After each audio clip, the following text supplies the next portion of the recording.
on camera. Good afternoon. Today is Tuesday. Good afternoon. Today is Thursday, December 21st, 2017. And I am Dr. Rashanice Candy Tate. I'm here with the Atlanta branch of the Association for the Study of African American Life and History, ASALH. With me is Sean Whitney Jones, also with ASALH, and Sue Verhoff, Director of Oral History and Genealogy at the Atlanta History Center. We're here at the Atlanta History Center today to record the oral history of Mr. Theodore Morocco Coleman, who served in the Army during the Vietnam War. Mr. Coleman's oral history is being recorded for ASALH in partnership with the Atlanta History Center's Veterans History Project and the Library of Congress. We're honored to have you here with us, Mr. Coleman, and thank you for your participation in this project. Thank you for the invitation. So to begin with, will you please state your name and date of birth? My name is Theodore Morocco Coleman. My date of birth is April 10, 1946. And who were your parents and what were their occupations? My mother was Lila Norwood Coleman, native Atlantan. She was a school teacher, elementary school teacher.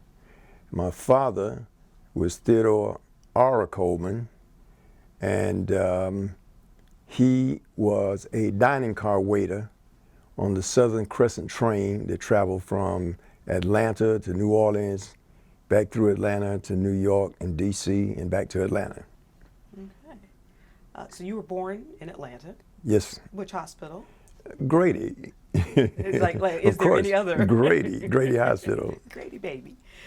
So share with me your knowledge of your parents' occupations, like, because you're quite the historian, so tell me a little bit more about them and your family upbringing.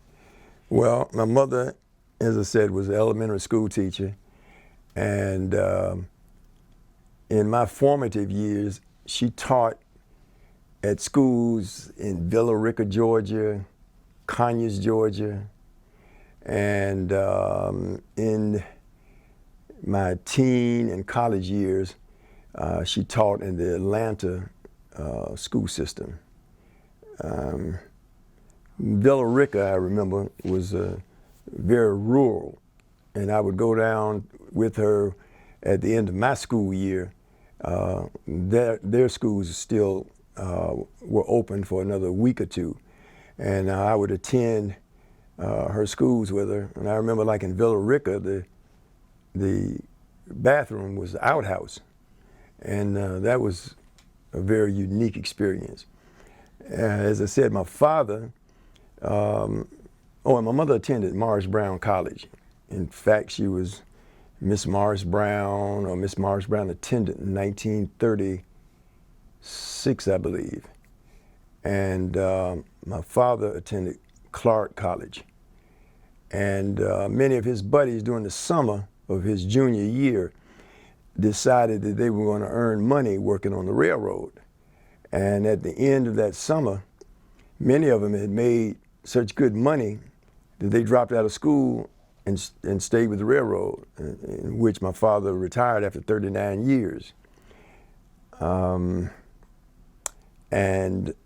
growing up in Atlanta, it was very unique and interesting. I attended Spelman Nursery School at Spelman College. They had a nursery school there for the teachers to do the practicums. And then I attended 2 different elementary schools, and then I attended Washington High School. And I graduated from Washington High School in 1964. Now, did you have siblings? I have a brother, Michael Coleman, and Michael is 15 months younger than me. Michael is a retired major with the Fulton County Sheriff's Department. And Any military service? Yes, he was in the Air Force.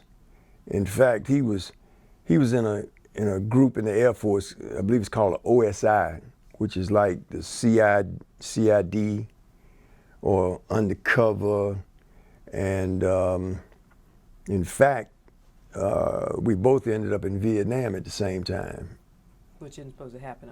Which according to the 1952 Geneva Convention Act, two surviving brothers are not to serve in a combat zone. But uniquely enough, my brother was stationed in Minnesota in the Air Force. I was in Vietnam in the Army. And I was up for a court-martial in Vietnam. He saw a Twix levy with the information about it, unbeknownst to me, volunteered to come to Vietnam because he knew the two surviving brothers couldn't serve. So once he got there, his objective was for me to have to leave and avoid the court-martial. But once he got there, it was a whole different set of circumstances, which we'll get into. Which, yeah, I'll explain a little later down the road. All right. So we were on mother and father, both college educated or having some college education. Yes. You finished Spelman Nursery and then ultimately went to Washington High School, finishing in '64. Correct. Okay, so give me from there to how you were enlisted in or drafted into military service. Well, in 1964, I ran track in high school. I was a 120-yard high hurdler. And I received a scholarship to North Carolina Central University in Durham, North Carolina, which was North Carolina College at the time. In my junior year, I was drafted. And the way that occurred was the track team that I was on was literally an international track team. There were about 6 Olympians on the team. And my coach, Dr. Leroy Walker from Atlanta, was also the coach of he was the first black president of the Olympics, and especially when it came to Atlanta in 1966. And so with the travels that we had and the quality of meets that we attended, in my wisdom, I decided to cut back on the number of hours that I had because of the travel, and not realizing that down the road, the government would look at that's not carrying a full load, and so now I'm susceptible to the draft. And so as a result, I was drafted here in Atlanta. And so I contacted the draft board in Atlanta, and I said, listen, I'm in Durham, North Carolina. Can you transfer the board to here? So they transferred it to Durham, North Carolina. So I went on the list there. I moved up on the list, and they drafted me eventually in North Carolina. So I ran back to Atlanta and told them I was now back in Atlanta. Would you please transfer it back to Atlanta? So I did that 8 times. And on the 8th time, I received a notification from a General Hershey. And General Hershey informed me that at the end of my junior year, he didn't care where I was, that I was coming into the United States Army. And so on January the 26th, I was drafted into the United States Army and sent to Fort Benning, Georgia for basic training. And so that was 1967. Okay. January 26, 1967. Okay. And that's, remember that day. It's a very important date, and I'll show you why as we talk a little further. Okay. And so we know you were drafted into the Army, so that's the branch of service. I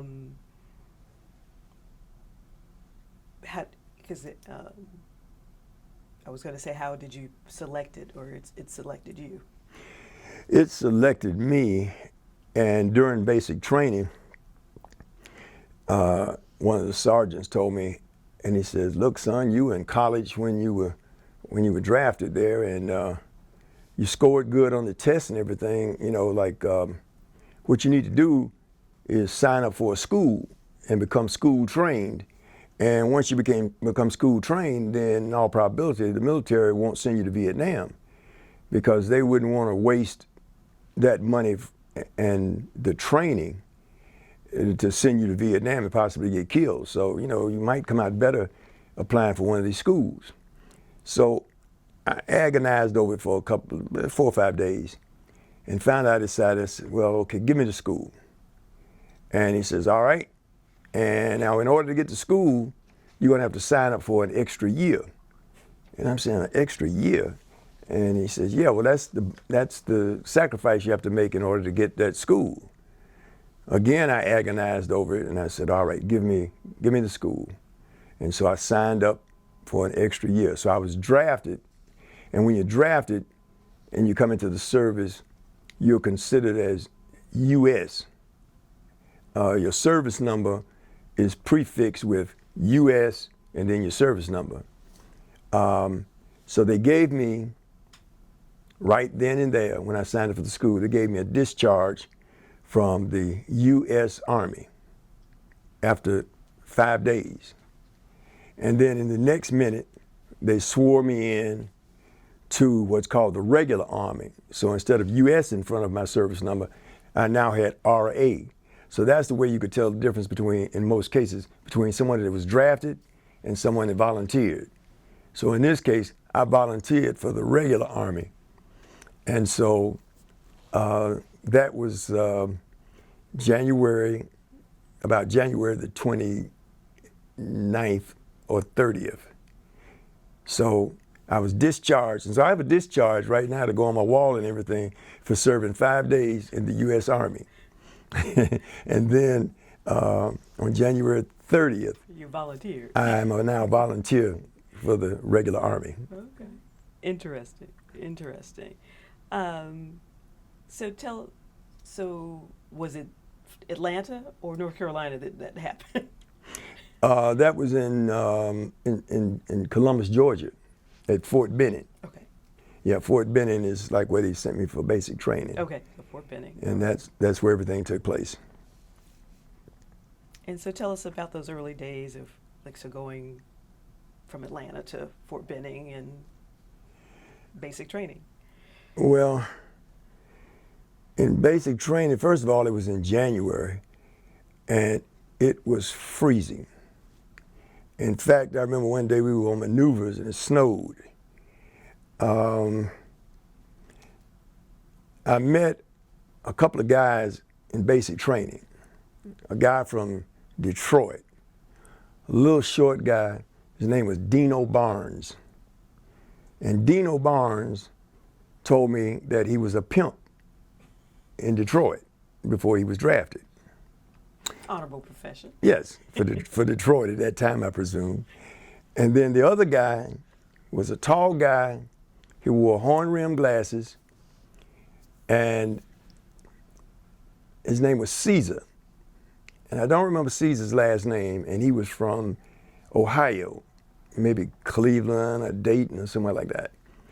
And Caesar was an educated young man, and he was very cerebral. And so the three of us were always together in basic training, and it was a dichotomy because I've got the pimp street guy to my right with Dino, and I've got Caesar, the academician, on the left, and I'm somewhere in the middle. And Caesar was a conscientious objector. He didn't believe in war and fighting and weapons. And so in basic training, the military has seen people like him so much and so often, all the way back probably to the Civil War. So they know how to handle that. So where everybody else is carrying a rifle and learning how to march with the rifle and shoot and everything, Caesar was given a broom. And it was to humiliate him and eventually to break him and make him now pick up that weapon because of the embarrassment and everything. But Caesar was such a committed and thoughtful individual that he embraced that broom and they couldn't break him. And in January, I don't remember what holiday it was.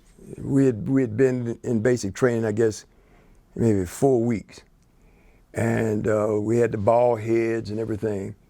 And all of your clothes are clothes for basic training. So if you go outside of your areas, you're restricted to the base into a particular area, and you can't go outside that area, and you're readily identified by your basic training clothing. So they know right away that you're somewhere you don't need to be. So Dino comes up one day and he says, and Dino talked like this. He says, "Hey, Caesar, Rock, listen, what we're gonna do, man, we're gonna go into Columbus, Georgia and party because we are off today because of this holiday." So all the sergeants and everybody, they were gone home and whatnot, and we just lingering around. And I said, "Man, we can't go into town. They'll know who we are right away." And Dino said, "No, I took care of that." I said, "What do you mean you took care of it?" He said, "Look," he said, "my women still working for me in Detroit, and they send me money." So they made some connections with the women of the hours in Columbus, Georgia. And so here, this is for you, and this is for Caesar. And he gave us Class A dress uniforms. We didn't have any insignias or any rank yet because we hadn't reached that status. But he gave us, once you graduate from basic training and you leave to go wherever you're going to go next, that's when you get rid of the basic training clothes, and now you look like every other soldier because you got on your dress uniform. Well, he got dress uniforms for each of us in the correct size and everything. And so we go into Columbus, Georgia, and nobody was the wiser. And he takes us to this house of prostitution. And so we stayed there for a day, and I was terrified because I had never been in that environment before. Dino was very much at home, and so it was a unique experience in Columbus, Georgia. How did Caesar handle it? Caesar, I think, was like, he had some reading material with him, and he did his reading. And so when one of the ladies came and took me to the room, to the bedroom, and I guess she could see my apprehension and everything, and she says, "Look, I tell you what," she said, "let's just talk." She says, "And I won't tell your buddies, that we just sat here and talked." And so I thanked her very much. And so, again, it was a very unique experience. It caused something else to happen too, because in basic training, I kind of ended up in a situation like the Hatfields and the McCoys.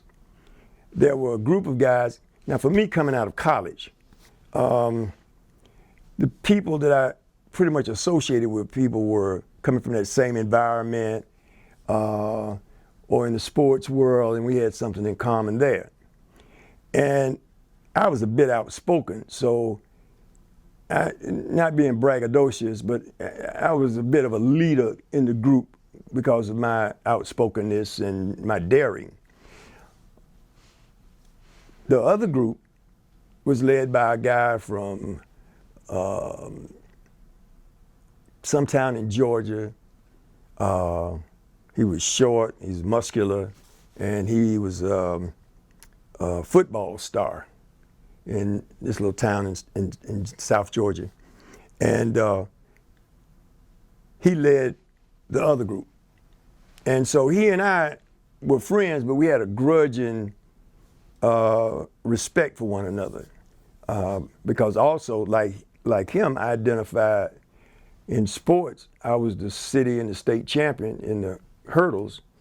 He's outstanding football star, and but it was always that underlying tension, and I knew that one day that we were going to have to meet on the field of competition and not in sports. And so that did happen. And so it was kind of a Lord of the Flies kind of existence, because, as I said, you had this group over here that followed the guy, the football player, and then you had my group over here. And that group kind of looked at my group as the wimps. And they didn't understand that you got a guy like Caesar that's a bookworm, but he was from Ohio, And he was one of those kind of individuals. In fact, most of the guys I hung with in my group were the kind of guys you could take it topside or you could take it downtown. And so it was an interesting existence in that basic training. And so the football player and I had about 2 fights through basic training. And again, a grudging respect. I completed basic training, and I got to school. So the school was in Fort Lee, Virginia, right outside of Petersburg, Virginia. And it was a supply course, clerical and supply. And being very close to D.C., every weekend, and the school was about 3 months, so every weekend, when possible, I would go to D.C. and I would visit, some of my college friends from Howard University, and so it was it allowed me to step out of the role of the soldier, because I really detested being in the military. Because when I was drafted from college, I had just received a letter to report to Lake Tahoe for the 1968 Olympic trials in 1967. And so one of my goals was always to run in the Penn Relays in Philadelphia, Pennsylvania, and to run in the Olympics. Well, the 1968 Olympics was the Olympics that the United States excelled greatly. Of course, that was when you saw Bob Beamon break the world record in the long jump, John Carlos and Tommy Smith, the 2 guys that held up the Black Power fist. Many of those guys that participated in '68 that won were guys that I participated in against around the country and or was friends with. And so it was very defeating for me to not be able to go to the trials to see how I measured up or if I could have made it to the Olympics. So, so every opportunity I had, I would find the nearest college campus wherever I was. So in Petersburg, you had Virginia Union, Virginia State, and I would go and meet friends on those campuses or Howard Universities when I'm going the weekend. And one Saturday morning, I came in from Petersburg, had been partying all night, and I had a hangover. And as I got near my barracks, I saw on the athletic field this big track meet going on. So I ran over and asked the officials what was happening, and they said, we're having the Army Nationals. And I said, well, who can run? He says, well, anyone that's a member of this base. And so I always carried my equipment with me. And so I went and got my equipment, and I came back and I participated in the high hurdles. And I said, maybe I can still get to the Olympics running for the Army in special services.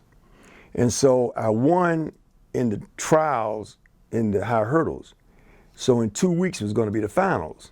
So I started training seriously, and I came back for the finals, and I won the championship. And I said, great, now this will probably get me to special services to the 1960 Olympics or 68 trials.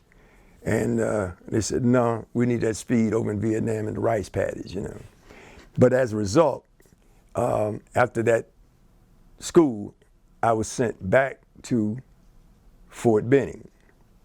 Once I was back at Fort Benning, I think I was there for about 6 or 7 months. And I was assigned to headquarters company of the 43rd Engineer Battalion. And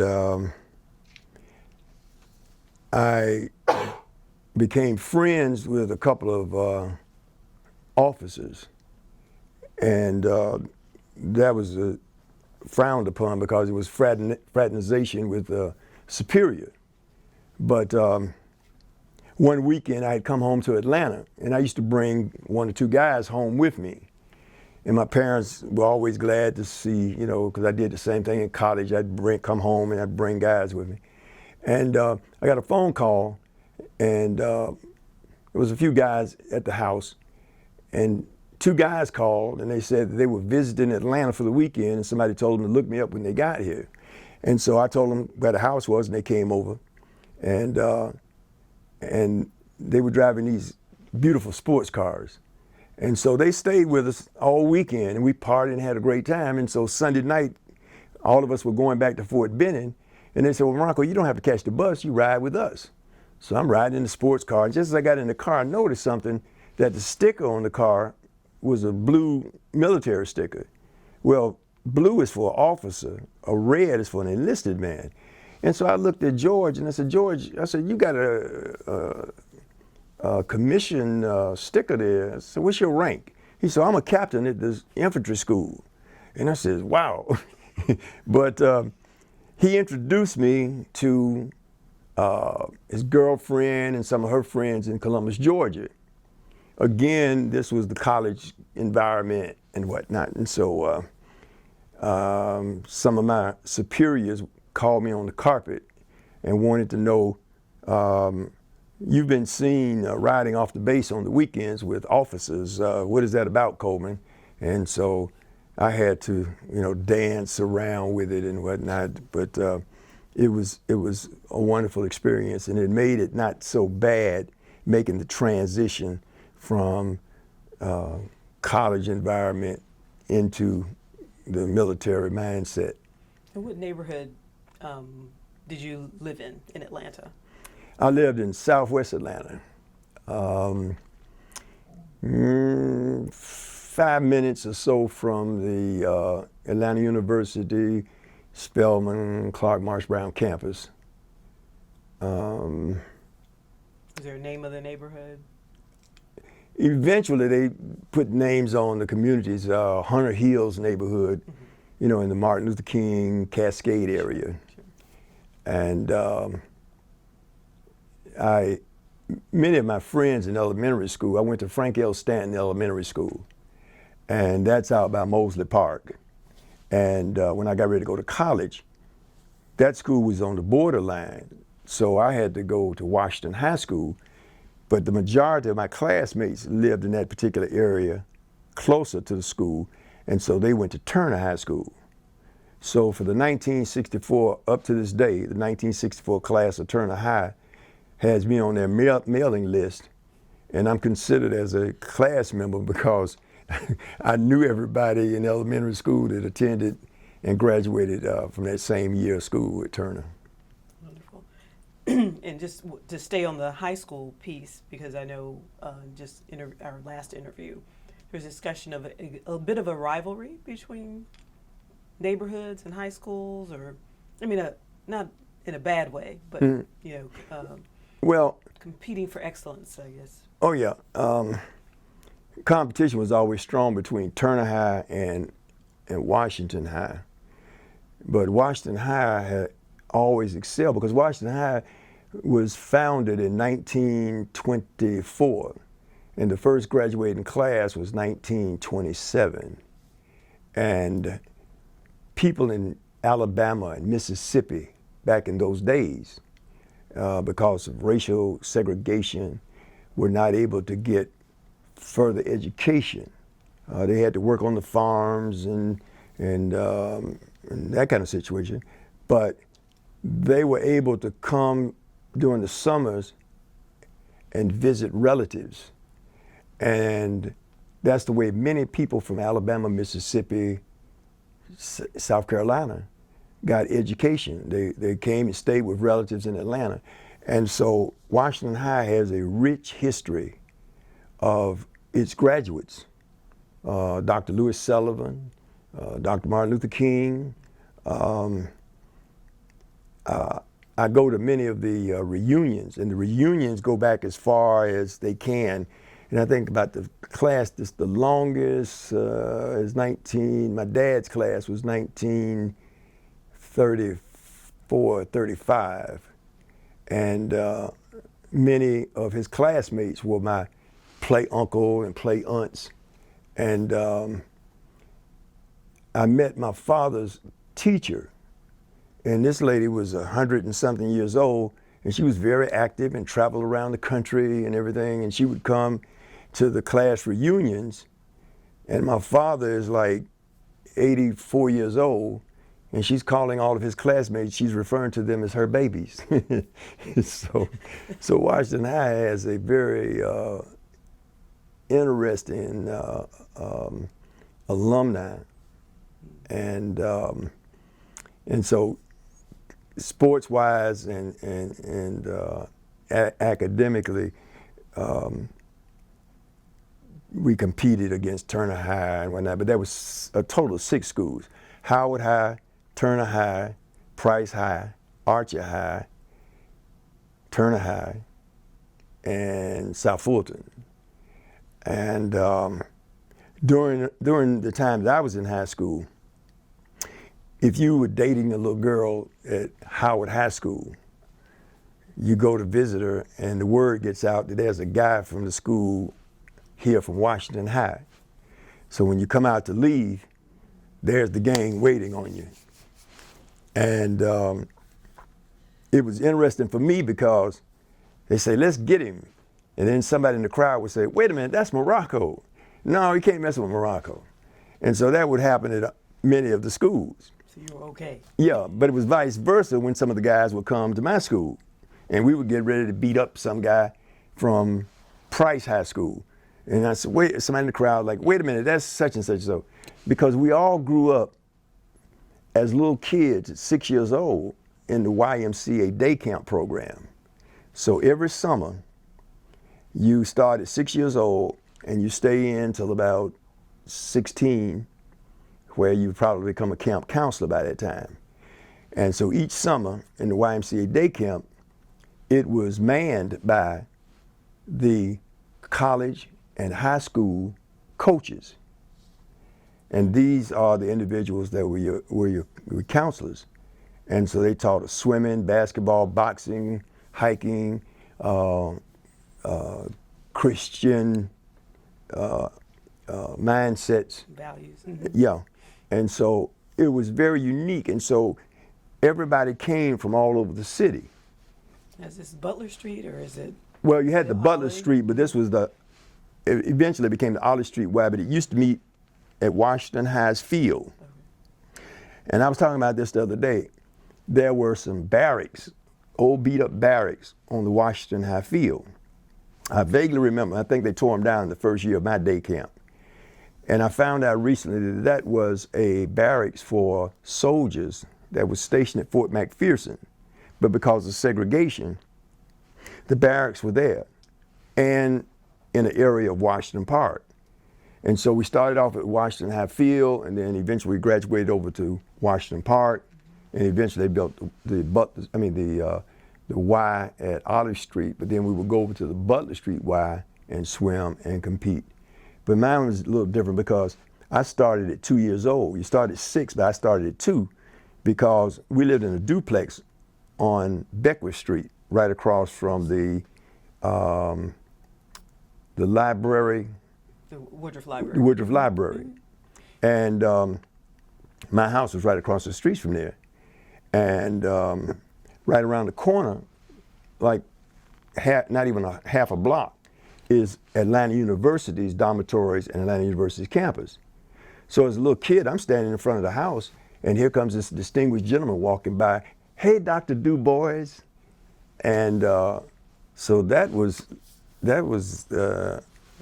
amazing as I look back over the years. But in the duplex we lived in was one of the coaches, one of the main coaches.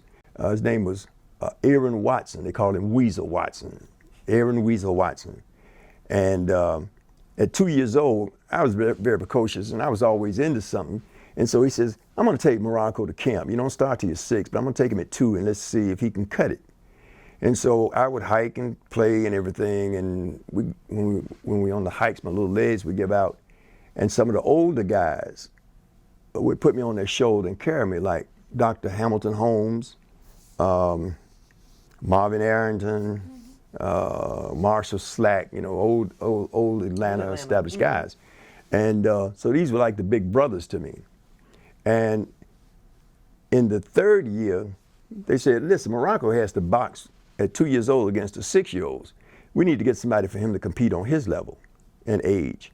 So they went and got Hamilton Holmes' younger brother, Michael. Michael and I were the same age, and so we grew up from 3 to 6 beating up on each other. So the Y made it possible years later to transverse into other neighborhoods and other schools and not get beat up, because the guys that were getting ready to beat you up were the guys that were your buddies from day camp. Which is a good thing. Yes. Well, that was fabulous history. I'm going to get us back to basic training. Okay. And any specialized training that you received, or is there one instructor that stands out from basic training? Yeah, my drill instructor. And I have not been able to recall his name for, I've searched my brain and I cannot, I've even researched it, I cannot find his name. But he was dark skinned, very dark, and he was built like a V. You know, he was, you know, and he was very no nonsense, and he was strict. And I stayed out of his way. But one night, the drill instructors have a room in the barracks where they can watch over you. But then on some nights, they go home. And on this particular night, Sergeant, I'm going to call him Sergeant Harriel, because I did have a Sergeant Harriel that reminded me of him. Let's say Sergeant Harriel. The word got around, Sergeant Harriel's gone home for the night. And man, it's a great movie at the theater down the road. Well, we can't go, that's off limits. Yeah, but he's not here. So everybody jumps up and goes to the theater to see this great movie. And we're sitting in the theater, and somebody came in and says, Sarge came back from home. He's looking for everybody. So everybody runs back to the barracks area. And one by one, he sends for you, and he calls you in. And when the guy comes out, he calls the next guy in. And so everybody says, well, what did he ask you? Well, he asked me, where was I? What do you say? I told him I was in the latrine. Next guy, what'd you tell him? I told him that I was down at the bank of telephones making a call home. Next guy, I was just walking around the area. So everybody, by the time they had gotten to me, had used up all the good excuses. And these drill instructors have been doing this for many, many years. So they've seen it all, they've heard it all, and they know everything. And so you're not fooling him with these excuses. So they took all the good excuses, and I know that he's not gonna go for me telling him this off the wall stuff. So I go in and he says, where were you, Coleman? And I said, Sergeant, I went to the movie. And he says, all right, you're dismissed, but I want you to know you owe me. And I said, all right, Sergeant, and I got up and left. And I said, well, that was pretty painless. And so a couple of weeks later, my buddies at Clark and Morehouse, they said, man, we got this great party this weekend, man, and we've got this beautiful young lady from Spelman that we want to introduce you to, and she's waiting to meet you and everything, man. And so we had to do one thing on that Saturday before we could leave, and that was to go through the infantry course. And so you have to complete the infantry course in a set amount of time, and you have to excel. And so I did. In fact, I made the highest score, and they gave me the certificate that I have on my wall today. And it's called the 650 Club. You have to score 650 points or more. Well, I scored 658 points. And so everybody went and got dressed and everything and reported to get the weekend pass. And I reported, and I said, Sergeant Harriel Coleman reports for weekend pass. And he says, Coleman, you remember when I told you you owe me something? And I said, yeah, Sergeant.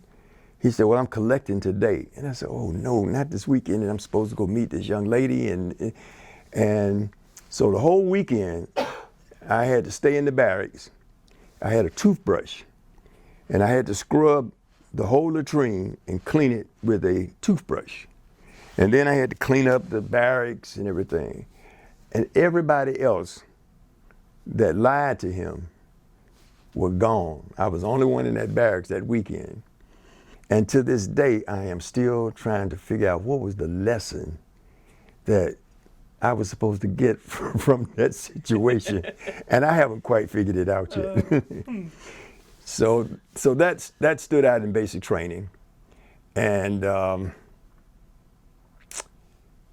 that was about, well,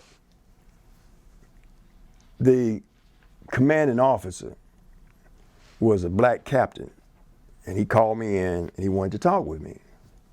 And he gave me a lecture and told me that that I was a leader and that I was influential with a lot of the guys in getting them to do things or to follow things that I was talking about. Now, before I was drafted, I was also in SNCC. And so my leanings were about black power and about black consciousness. And the military is not set up for that. And so a number of times the captain or other officers would call me in individually, and they would explain to me that, you know, you're pretty intelligent, no, that I'm articulate, you're pretty articulate, and you have this going for you and you have that going for you. And look, son, if you just play ball here, you're a pretty good soldier, but if you play ball, you can go a long ways in this man's army. You can make some rank, you can move up, and you can, you know, so just keep that in mind. And so that was something. I was in the military for a total of 3 years, and that's something that followed me most of my military career. I would have sergeants, officers, they would pull me aside and would give me that basic same spiel. I don't know where it was they wanted me to go. But they saw potential. Yeah. Mm-hmm. And I didn't particularly want to play ball. So you threw that nugget out there about SNCC. Tell me. Well, in my sophomore year, when you become, I think, 18, you have to go to your local board and register. Not that you're going in the military or anything, but you have to take a physical. And every young man at 18 has to do that. So I had to come from college, and I took like 2 days to come home and go take the physical and then go back to college. And so I said, you know, there's a war going on, man. And so after the physical, I went to Pascal's restaurant. And I was sitting in Pascal's eating and talking with some people. And I looked out the window, and across the street I saw a house. And it had this big banner on the front of it, and it said, SNCC Headquarters. And I said, you know what? The Army might try to get me one day, so what I'm gonna do is I'm gonna go join SNCC. And once I join SNCC, being a member of a subversive organization like that, the military probably won't have any need for me. So I go in and I meet these 3 guys, and we're talking, and they're telling me everything about SNCC, which a lot of it I knew. And so I signed up. So just as I finished signing all the papers, it came on the radio and the TV that a black guy had been shot by the police. He'd been shot down in the streets over in southeast Atlanta, off of Georgia Avenue, over by, it's a place over there called, it was a building over there called OIC. Mm-hmm. And it was about maybe a block or 2 from what is now the Atlanta, it was the Atlanta baseball stadium. Right. And so this is in 1966. And so the guys looked at me, these 3 guys, and they said, listen, say, the pigs have our driver's license. We got a van outside, and if they see us driving that van, they're gonna lock us up. Do you have driver's license? I said, yes. They said, okay, your first official duty is to drive and get us there. I said, come on, guys. So we jump in the van, and I drive to the scene. And when we get there, it's at an intersection. And black people had saturated that area, and the intersection was clear, but on each of the corners, was just rows and rows of black people. It was a hot, steamy day, and people were angry, and police cars were everywhere, and a police car pulled up, and it had the mayor in there, Mayor Ivan Allen. So Mayor Ivan Allen gets out and climbs up, not on the hood, but on the very top of the car. And he starts talking to the people, and he says, listen, Atlanta's a city that's too busy to hate. Let's not fight one another. Let's go down to our new football stadium, down the streets, and sit on the steps and talk about this. And I ran up to the car, and I started yelling and hollering at him, and I said, we don't want to talk, and I started cursing him out, and I started rocking the car. And all of a sudden, all of these guys ran up, man, big guys, and they started helping me rock the car, and Mayor Ivan Allen fell off the car. And the police grabbed him and protected him and threw him in the car and took off. And a few minutes later, a little, and this was the introduction for my future, I see this little small tank. I didn't know what it was. I'd never seen one before. I found out later it's called an APC, which I encountered in Vietnam. So this APC is coming down the streets, down George Avenue and onto this side street. And all of a sudden the police started lining up behind it. Bottles and bricks started flying, and it was on. And it was a full-scale riot. Right.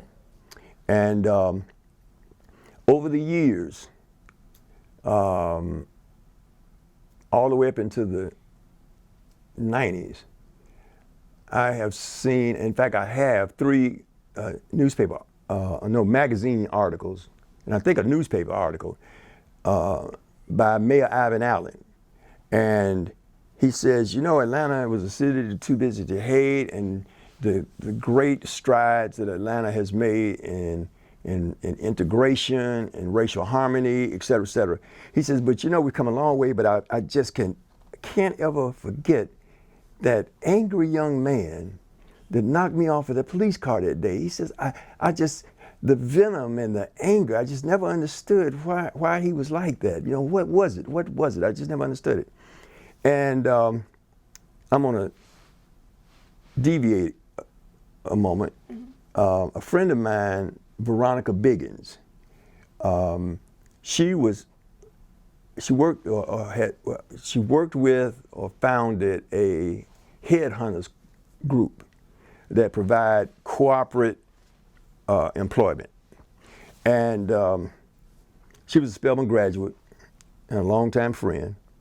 And she had been tapped by President Clinton to come to Washington to be the personnel director in the hiring process of the new ambassadors. So a party was given for her down at the, I think, 191. And so I go to the party, and I look across the room, and there's Mayor Ivan Allen, the late Ivan Allen mayor and retired mayor. And so I went up and I started talking to him. We had this great conversation, great discussion. And I told him, I said, you know, I've been reading these articles over the years of the day of the riot and the young man that you were so concerned with. He said, yeah, son, he said, that was a very troubling time there. But, and I said, well, I said, Mayor, I said, I just wanted you to know that that young man was me. And he says, no. And I said, yes, it was. And he said, well, son, why were you so angry at me that day? And he kept asking the question, and I said, well, sir, it wasn't that I was angry at you. I said, but eventually they were going to try to draft me. And so I didn't want that. And then it was the anger of the shooting and everything that was involved in those moments. And I said, but it wasn't directed at you. And he said, and I said, and then too, I was trying to keep from going to Vietnam. He says, well, did you avoid Vietnam? And I said, well, no, sir. I said, I ended up going. He says, well, you look like you made it back okay. I said, well, I got some issues, but I made it back. And he said, well, son, he said, I'm so glad you made it back okay. And we made it through those times back there. And doggone, we're a great city for it. And he was so excited. And he says, may I get a picture with you? And I said, yes, sir. He says, hold on just a minute. And he comes back and he's got his wife with him. And he introduces me to his wife and everything, and we take these pictures. And the picture that I have is one of my treasured pictures. And he was a great gentleman. And also as a result of that, some years ago, I wrote a book. And I had the manuscript, but I couldn't get it published anywhere. And I was on the board of the NAACP, so I was referred to Andy Young, Maynard Jackson, John Lewis as publishers. And this is a copy of my book. And the title of my book is Coming Full Circle.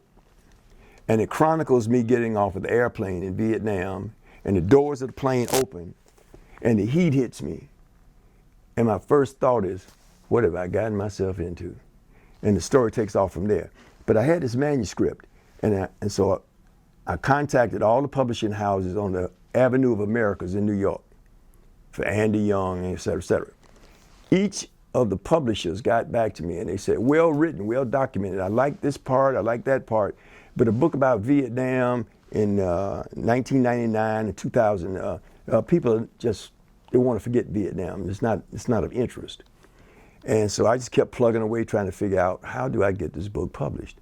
And so I was in the Home Depot one day and I'm walking down the aisle and I see this guy standing there talking, and he's tall, he's got these robes on, and he's holding court. And I walked by and we made eye contact. I said, hi, he said, hi, and I kept going. So when I got to the end of the row, something says, go back and greet that guy better than that. So I went back and I introduced myself. And I told him, I said, you and I met back in 1966. I said, and I told him the story that I told you about the SNCC and signing the papers and these three guys that were there and the three guys that I took to the scene of the eventual riot. And I told the guy, and I says, you were one of the guys, one of the three that I drove to that scene. He says, when you walked by, I looked at you, he says, and I knew you from somewhere, and he says, now it's coming to me. And he says, I remember it very well. I said, yeah. I said, I wrote a book about some of that time. I said, but I'm having a problem getting it published. He says, well, listen, I'm over in the West End section of Atlanta. Do you know where I am? And I said, yes. He says, well, I have a young lady that's a Muslim sister in North Carolina that does publishing for us. And bring your manuscript, let me look at it, and I'll share the information, put you in touch with her. If you strike a deal with her, then fine. And I said, okay. And I said, listen, by the way, I said, you got this robe and everything on now. I said, I don't know what your name is. I said, but back then, your name was H. Rap Brown. He said, well, he says, I'm now Imam Jamil Al-Amin. And I said, okay, thank you. And I said, and by the way, the other two guys that were with you that day was Cleve Sellers, who's at the University of South Carolina now, and Stokely Carmichael. And so I did go, and he introduced me to the lady in North Carolina. And I flew up to North Carolina, met her, struck a deal, and that's how I first got my book published. Wow. And so I finished basic training without anything else that really stands out. And I had a 30-day leave. After basic training, then I go to school in Virginia, come back to Fort Benning, and so that 6 to 7 months, I stayed at the 43rd Engineer Battalion, and that was when the officers and the sergeants would have these come to Jesus meetings with me. And so on January 26, 1968, now remember I went in January 26, 1967. On January the 26th, 1968, I was going to Vietnam because in December I was put on leave after 7 months at the 43rd Engineers. I went on a 30-day leave, and after my leave, I was to report to Fort Dix, New Jersey, to be shipped out to Vietnam. And so I came home on leave, and I'm socializing, you know, Thanksgiving, family and friends, and then through the Christmas holidays going into the New Year's, I'm partying, having a great time, because in a short period of time, I'm going to go to Vietnam. And at parties or socializing, I'm looking at the TV, and I see today 200 men are killed, and today at this battle and that battle. And I said, man, in a minute, I'm going to be at that place. And so I'm enjoying the holidays as much as I can, but deep down inside, I'm filled with angst because I don't know what to expect. And so it was a bit of a trauma every time I'd look at the TV or hear on the news what was going on. And does that mean they're going to drop me right into those places? And so the leave was up, and I got to the airport to go to Fort Dix, New Jersey to be shipped out. Just as I got on the plane, I had a tickle in my throat, and I started having a fever. And when I got to Fort Dix Army Base, I got off the plane and went straight to the hospital. And I was sick, and I had the flu. And so they put me in the hospital, and it was about 10 inches of snow on the ground. And so I get out of the hospital, and the group that I would have gone to Vietnam is gone. So they've got me in a holding pattern until my name can come up on a list and everything. And so I'm hanging out at the beer hall on the base that night. And I looked up, and in the door walked a guy that I grew up with in day camp as little boys, a guy named Harvey Punchy Jackson. Now Harvey's dad was the sports writer for the Atlanta Daily World newspaper. And Harvey's sister, Taffy Jackson, is a retired educator. So Punchy comes in, and we exchange greetings. Like, what are you doing here? He says, I'm on the way to Vietnam. And so a few days later, we both get orders to go to Vietnam on a commercial jet. And we've got the same seat number. And so we fly from here to California, to Oakland, California. Oakland, California, they transferred us, put us on another commercial jet, and we go to Hawaii. Stay in Hawaii about an hour. An hour later, a couple of hours later, we land in Guam, then Wake Island, and then the Republic of South Vietnam. And the date that I arrived, because of being in the hospital and the timing being off and everything, I took that extra year to keep from going to Vietnam, and here it is almost to the day, a year later, I'm going to Vietnam anyway. And so that began my one-year journey of the Vietnam experience. And so being there in war, seeing casualties on the front line, and tell me about any particular experience stand out? Yeah, the day that I got there stands out as being very traumatizing and outstanding in its own right, because, like I presume everyone else that landed that first day, you feel with trepidation, fear, angst. You don't know what to expect, what to do. So I get there, and they put us on a bus, and then they put me on a plane, and they fly me up country. And it's getting near nightfall, and they put us on a bus. And no, it's evening, and they put us on a bus. And we're riding through these little towns, little villages. And I noticed that the buses on the windows have grading and bars. And I said, well, what's this for? And they said, well, that's to keep them from throwing hand grenades in the bus. Hand grenades? Wow, it's that kind of place, huh? And so we get to a city called Quinyon, and there's a military base inside this compound. And about 100 yards, 100 yards to a couple hundred yards away from the base compound is this hospital. And this hospital is the 67th Medevac Hospital. And you got these 20 or 30 foot fences all around the compound and a big gate, and everything is barbed wire, concertina wire over everything. And then right across the road from the compound is a little street, all right, and like in this village. So this is a picture of what it looks like when I look outside the compound over there. And I found out later that I'm looking at these strange people that talk in a syncopated singing voice.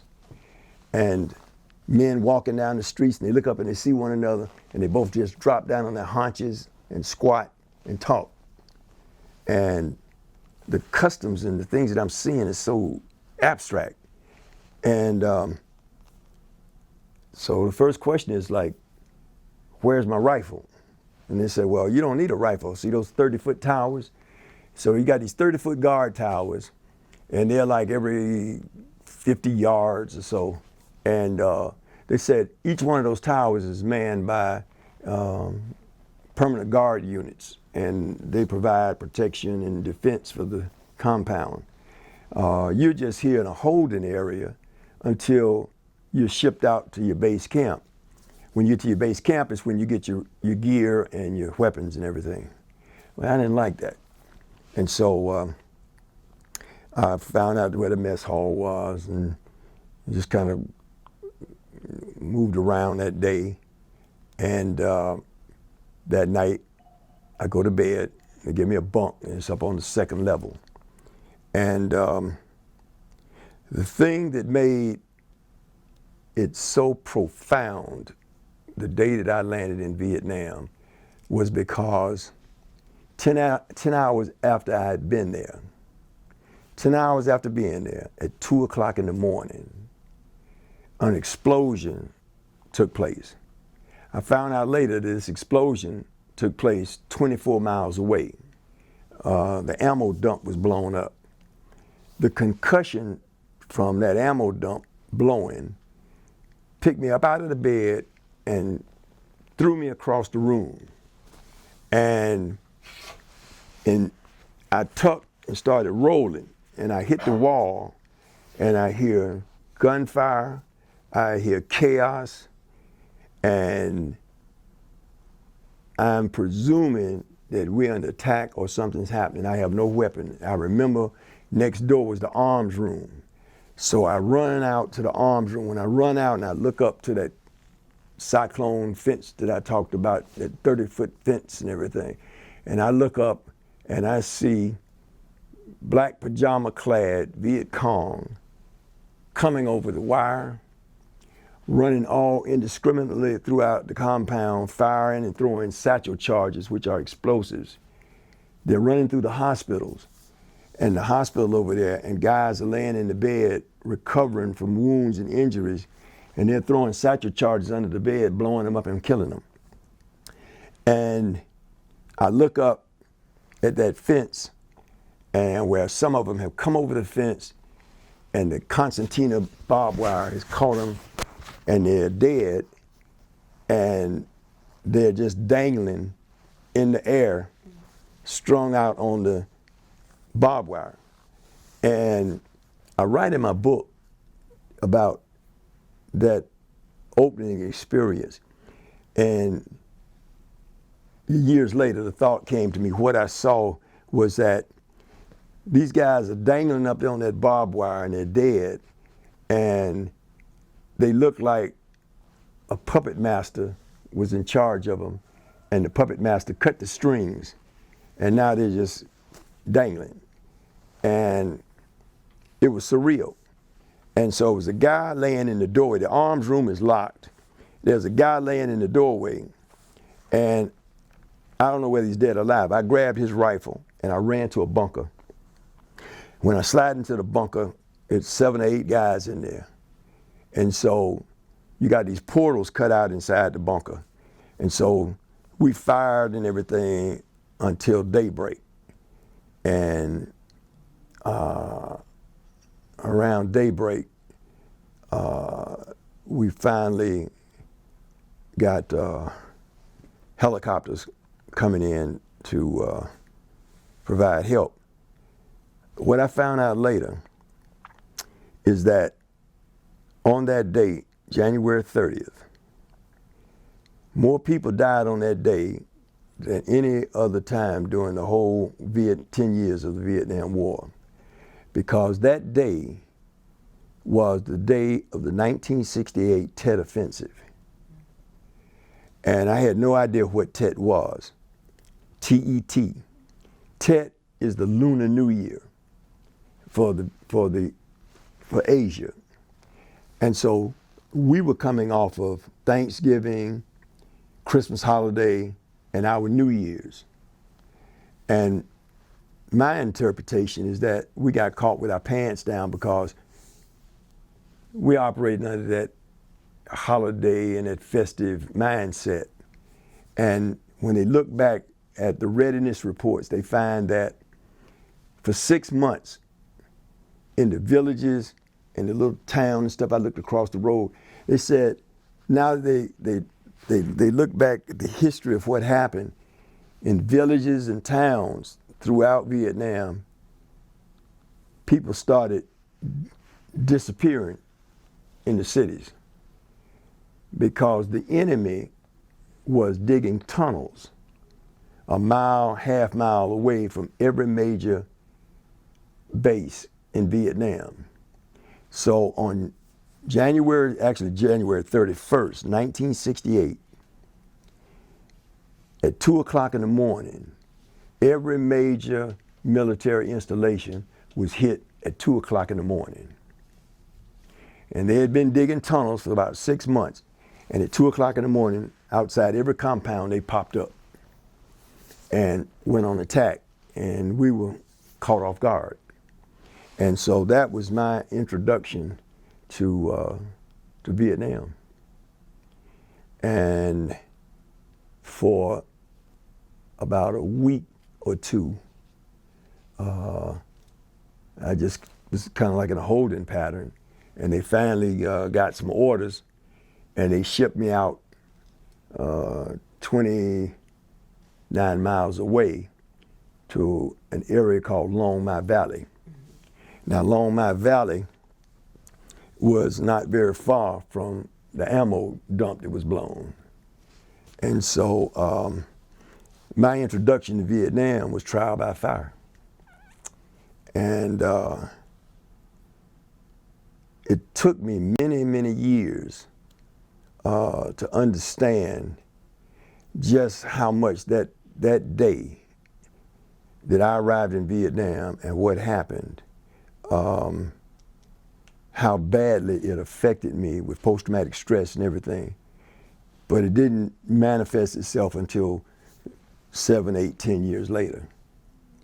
And I reached a point in life, you know, after the war, I went on with life, and I'm trying to catch up with my peer group, because while I've been gone, they've graduated from college, they've gotten married, they've moved here and there, they're into the life experiences, jobs, and et cetera. And I'm trying to play catch up. And I think that I'm supposed to do these same kind of things. And so I got married a couple of times, and after one breakup, I had a beautiful home and family car, sports car, taking family and relatives on vacations to the islands, living large. And I was working with county government, and I was terminated from my job for something I had nothing to do with. And so I took my savings and everything, and I got an attorney, and I fought, and they upheld my dismissal. And my ex-wife, her family got involved, and they said, look, the ship is going down, and had a blackball on me. Nobody would hire me. And so her family got involved. I had a 3-year-old daughter. And so now she leaves. I'm trying to hold on to the house. I can't do it because I have no income, no job. And so I had to sell the house off. I moved in with my parents. And after being there for a minute with them, it became conflict because I was suffering from the trauma of the job and the pending divorce and everything. And these are the kind of things, and the people that fired me illegally, really, these are the kind of things that were affecting my livelihood. And so it's like being back in Vietnam. Over there, they were trying to take my, not livelihood, but my life. Now my livelihood is the same as my life, and so this is being taken away. Over in Vietnam, when they try to take my life, I do what I can to survive, and if necessary, I take life in order to survive. Here, now, going through this kind of situation, again, a dichotomy, because I'm making myself mentally sick because I'm walking around trying to act like I'm okay. I know I didn't come back okay. And so I'm trying to act like I'm all right, but I know that something's going on with me. So I'm caught in between. Nobody understands it. You can't explain it to anybody. They haven't seen what I've seen. They haven't experienced what I've experienced. And now they've taken my weapons away, and so I can't fight them and get them off of me. Right. And so with my parents, they're seeing me moping and drinking and going through these changes. And they said, son, you got to leave. We love you and everything, but we're scared of you. We don't know who you are. And so I had to leave. And so I took it to the streets. And so it was like being back in Vietnam. I was all right. I was back in jungle mode. And so I stayed out there for 2.5 years, homeless. What year was this? Or what? This is 1970.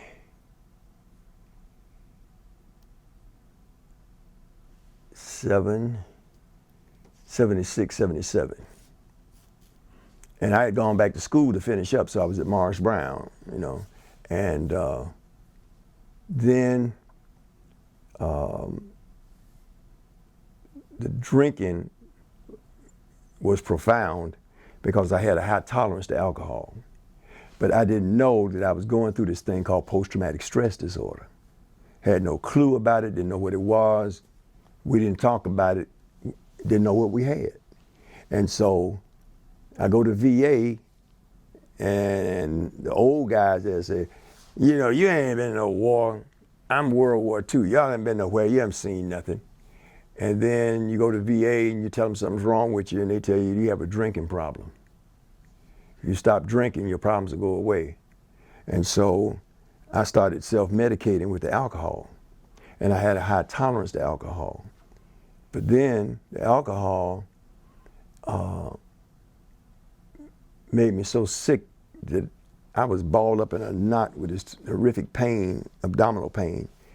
And I go to the hospital, and I went in the hospital in 1978, and I didn't come out of the hospital for 10 months. And in a matter of 2 months, I went from 170 pounds down to 89 pounds. And I had a high tolerance to alcohol, but the alcohol was destroying my pancreas. And in 1977, there was no operation, there was no transplant, there was nothing basically they could do with a pancreas as bad as mine. All they can do is put tubes in you and drain off everything, and you can't eat anything. So for 10 months, the only thing that I ate was ice chips. And a tube was in my nose down in my stomach to pump off all of the pancreas digests your food and spits out an enzyme. Well, in an adult male, the enzyme is about 125 milligrams. You eat a hamburger and it spits out 125 milligrams of amylase, like a potash, to break down the food. When I got to the hospital, I was climbing the walls on the gurney in the emergency room, and the nurses were coming out saying, "Mr. Coleman, please stop all that and yelling and the noise and everything. It's not that bad, it's not that bad." And when the lab results came back, instead of 125 milligrams, mine was spitting out 3,500. So not only was it digesting the food, but it was digesting me. You. So the only thing they could do is wait for the pancreas to cool down and put a NG tube down into my stomach and pump off that amylase that's digesting me. So, and like in 2 months, like I said, it's pumping off the negatives, but it's also pumping out my life fluids. And I was in that hospital and in another hospital and whatnot. And so that went on for 10 months. And in the 9th month, I'm laying in the bed, and for the first time in 10 months, 9 months, I don't know why, but the pain is so bad that I've got an IV line. And so every 4 hours, they're giving me 100 milligrams of Demerol, which is like morphine. So not only am I a dying alcoholic, but I'm a dying junkie too. And so I could tell the time of day when it's time to buzz to get my fix. And so for the first time in 9 months, for the first time ever, I don't know why to this day, I didn't call for my pain medication. So I went 4 hours without it. And then the next 4 hours, I didn't call for it. And then about 2 or 3 o'clock in the morning, I'm laying there in the room and the only light is the television. And now I'm lucid for the first time in 9 months. And I'm thinking, you know, the ankle bone connects to the leg bone, to the foot bone. You know, the pancreas does this and it does that and this and that, and blah, blah, blah, blah, blah. Oh my God, I'm terrified. I'm dying. I'm dying. And for the first time, the realization hit me that I'm dying. And all of a sudden, this blinding light comes out of the TV, and I see a place back in Vietnam, one of the ugliest places imaginable. And it's down in a jungle, and it's foreboding, and it's terrifying. And I can feel all the fear and everything. And then this bright light invades the room, and I can't look into the TV. I can't see into this light. And a voice says, "This jungle is the road you've been traveling. This light is what I offer you. What do you choose?" And then it's gone. And I'm sitting there in the bed, and I'm saying, "What just happened to me?" And the voice is saying, "You know what just happened." And all of a sudden, a nurse was standing there patting my hand. And this was a nurse that I never said anything negative to her. She never said anything negative to me. But the first day she came in the room, it was just bad karma. We didn't speak to each other. And she was standing there patting my hand. And she gave me a big wad of tissues. And I said, "What's..." And all of a sudden I realized water was just pouring out of my eyes. I wasn't crying, I wasn't boohooing, but water was just flowing. And she was patting my hand and giving me this tissue. She said, "It's gonna be all right, son, it's gonna be all right." And I'm terrified. And the only thing I could think of, I said, "Ma'am," I said, "can you find me a Bible?" And she said, "Yeah, son." And she went and she brought me a Bible. Well, I've been to the university, you know, and so the Bible is written in 5,000 languages, 2,000 different dialects and idiomatic expressions and da-da-da-da-da with my brilliance. I never read the Bible. My grandmother used to read it morning, noon, and night, and she always said, anytime you want the answer, just open the book and the answer's there. And so this woman brought me that Bible, and I opened it. And the first thing I saw, it says, "In order to conquer the mountain, you must first have faith the size of a mustard seed." And I said, well, I must have faith the size of a mustard seed because I'm looking and I'm seeking. And I started reading, and I read all night from about 2 o'clock in the morning to daybreak. And some of it was hieroglyphics I didn't understand. Some of it made sense. The doctor came in and said the same thing that he said every day for 9 months. He stood beside the bed, and he would say, "How do you feel today, Coleman?" And I said, "Doc, this hurts, that hurts, da-da-da." He comes in that day, he says, "Coleman, how do you feel?" And I said, "Well, Doc," I said, I don't know. I said, "But I feel better." And he started smiling. He said, "Yes, I know." I said, "What do you mean?" He said, "Son," he said, "some things in medical science we don't have the answer to." He said, "But according to your chart, sometime during the night, your vital signs have started to change enough that we can start now looking at a new surgical procedure." And so in the 10th month, I had 8 hours of surgery. And they cut me from here to here. And it was a new surgery. And they tell me I'm in the medical journals for this type of pancreatic surgery I had. And so it took me about 5 years to get my health back and to get myself back together, but it took 2 or 3 years after that to get up to the bottom. And then when I got up to the bottom, it's like, now how do I get out of this hole? And so it was a long, hard struggle. And one day I'm walking down the streets downtown in my homeless state, and I see a sign that says Labor Department, Veterans Employment. So I go in, and I've got on combat boots, long hair, beard, field jacket, broke down. And there's this black guy that's a Veterans Employment representative, and he's older. And he sits me down, and he starts talking to me, and he says, "All right, this is the process, you know, we're gonna send you on jobs, et cetera, et cetera, et cetera." And he kept saying, "No, sir. Yes, sir. No, sir, Mr. Coleman." And I said, "Man, this guy's older than me, but he sees me in here. He sees my worth. He sees me." And so he helped me. I came back a second time, and we talked. And finally I said, "Listen," I said, "can I just come by and talk to you sometime?" He said, "Sure." So he became a mentor. And then one day he said, "Look, I want you to apply for a job like what I have." I said, "Man, what you talking about? I got a black ball on me. Nobody's going to touch me. And I'm not qualified for this." He said, "First of all, you must be a disabled veteran. And you have to have a background in psychology, sociology." My major was psychology, you know, and this, that, and other. And he says, "You meet all the qualifications." He said, "Apply for the job." And I applied for the job. And when I went for a callback interview, I had to go to somebody's house and let me get a bath and borrow a suit and a briefcase that didn't have anything in it. And I went for the interview.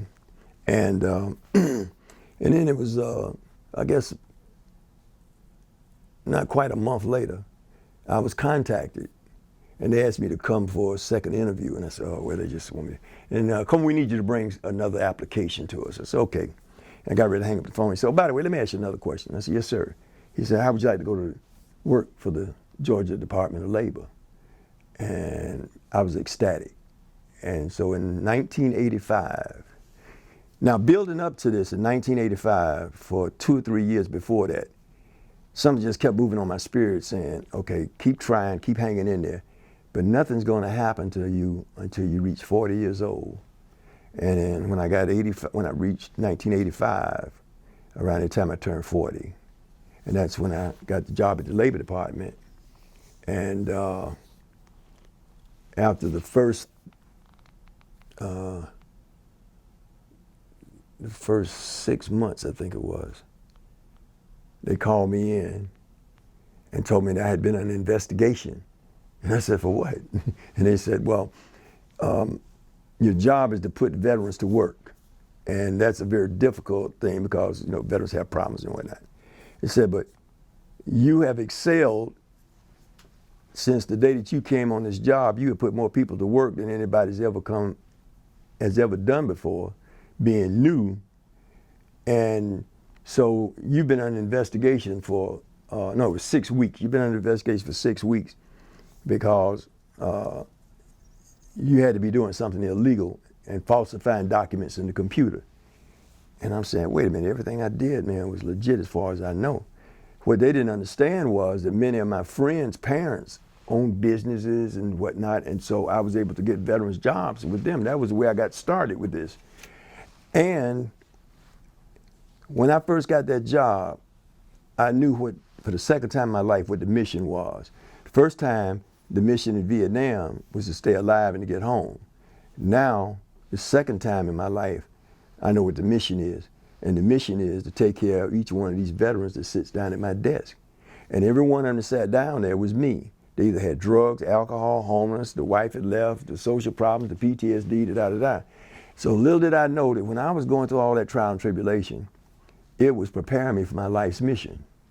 And so the first thing that I did was everybody that sat down at my desk, I was like my mentor, yes sir, yes ma'am, no ma'am, and give them that dignity back.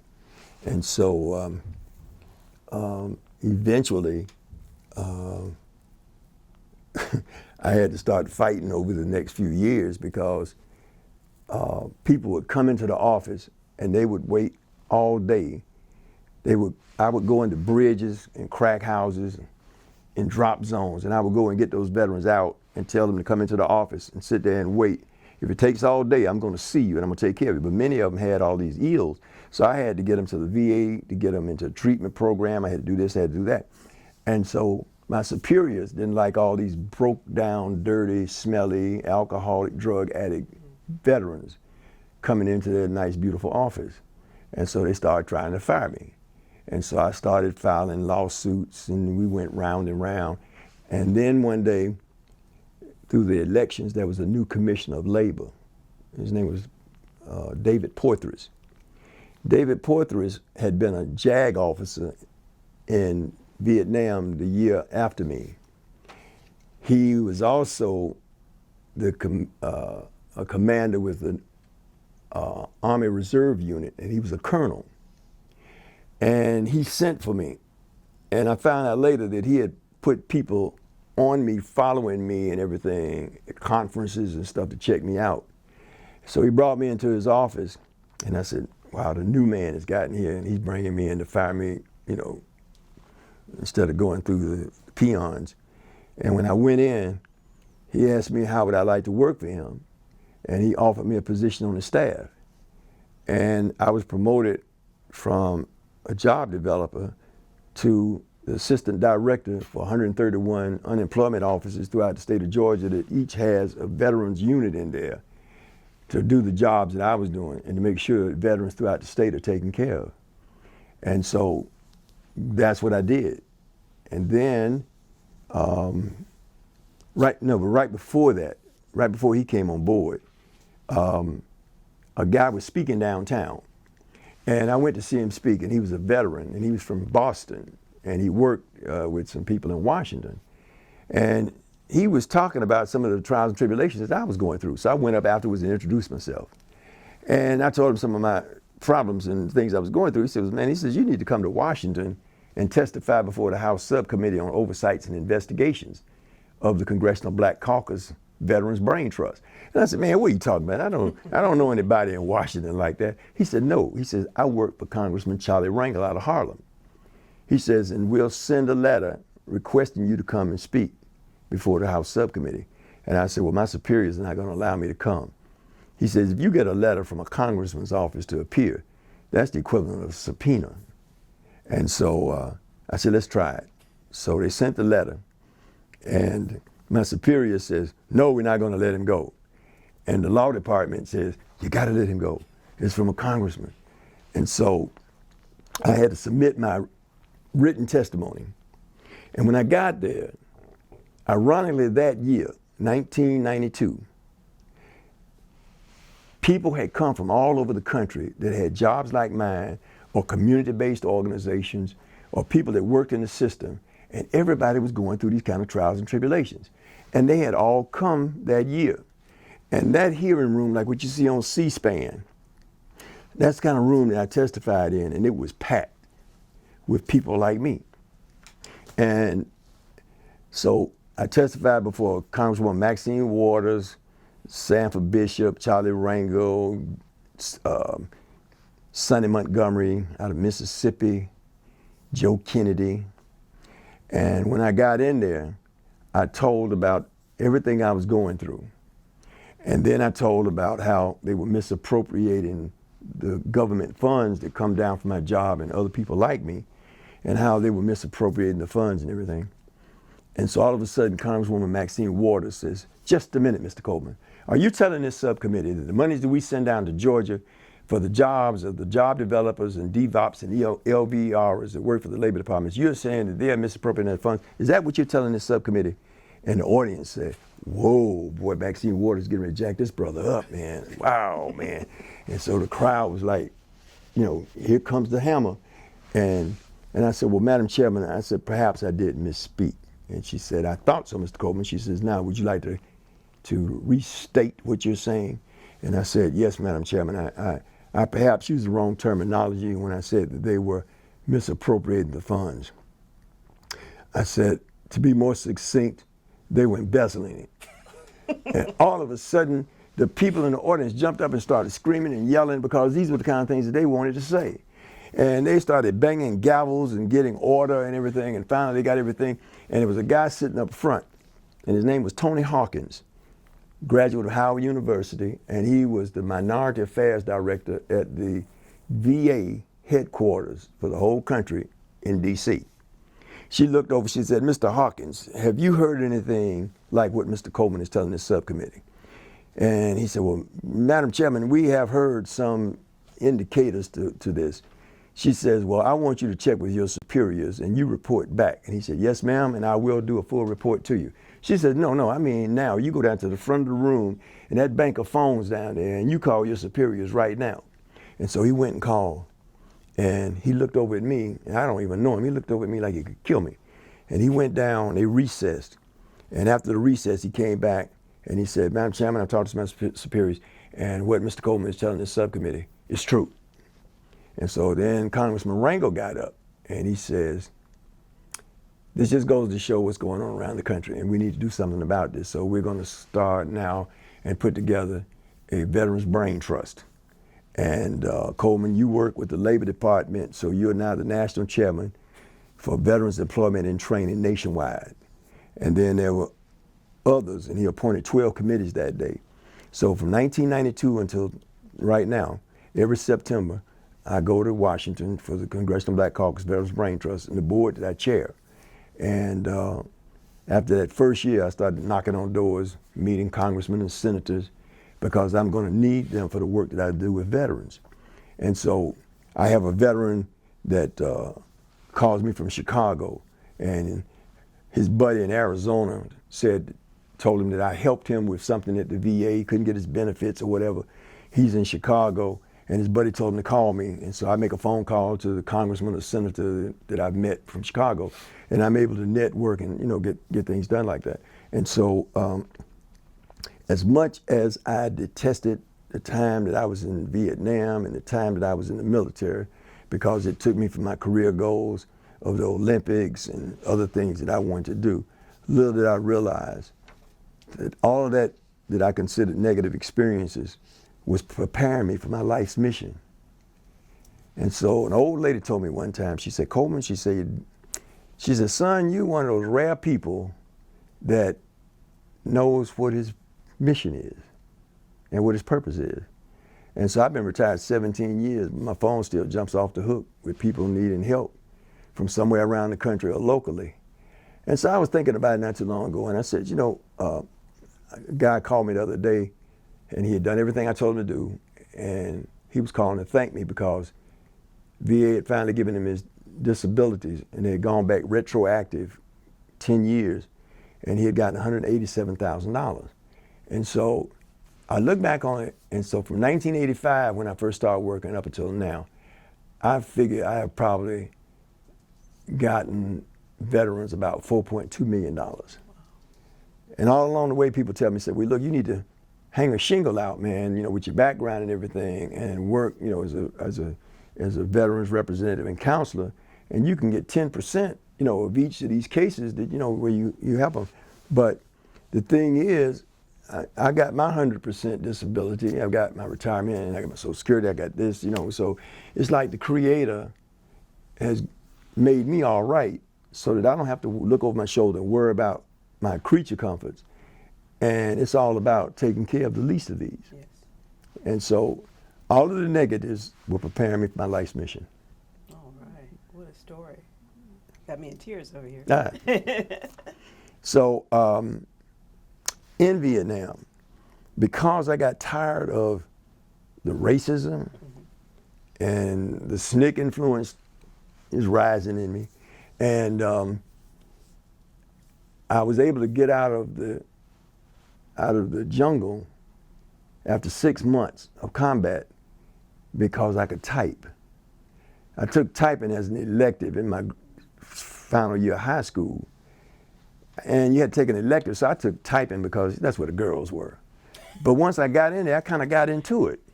And so my buddy was a Puerto Rican guy named Oni Velez from New York. And Oni was the morning reports clerk in the base camp. And he said, Morocco, he said, didn't you tell me you could type? I said, yeah. He said, well, look, the racist first sergeants and stuff that we had, they're gone now. We got a new first sergeant. And the guy that handles all of the legal work is leaving to go home. And they need somebody that can type and that can handle the legal. I told him about you. I said, okay. So he has me to report to the new first sergeant, who's Puerto Rican. And I go in and he said, are you Coleman? And I said, yes, Sergeant. He said, all right, you sit down, you take this book and you learn the book. So he gives me this book called The Uniform Code of Military the Uniform Code of Military Justice, the UCMJ, Article 1 to Article 117. And each one of these articles, on such and such a date, at such and such a time, blah, blah, blah, did commit the crime of this, that, the other, da, da, da. Each one of these 117 articles are fit for any charge you can think of, but it has to match up and it has to fit the charge. So now I have to go and meet the majors and everything 20 miles away at Troop Command. They put me under secret clearance.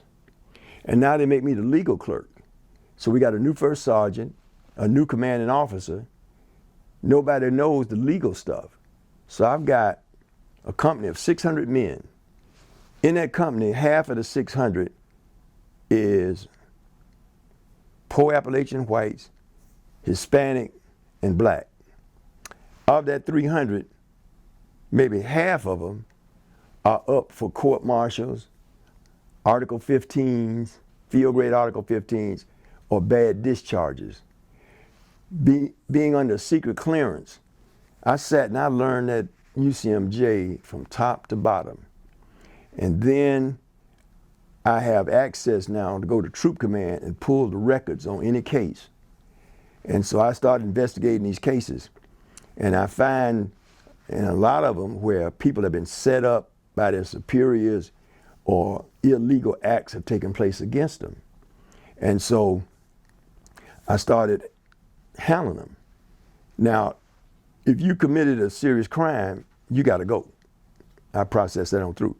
But when I do my research and I see where all the evidence says this person has not done this and whatnot, then I handle it.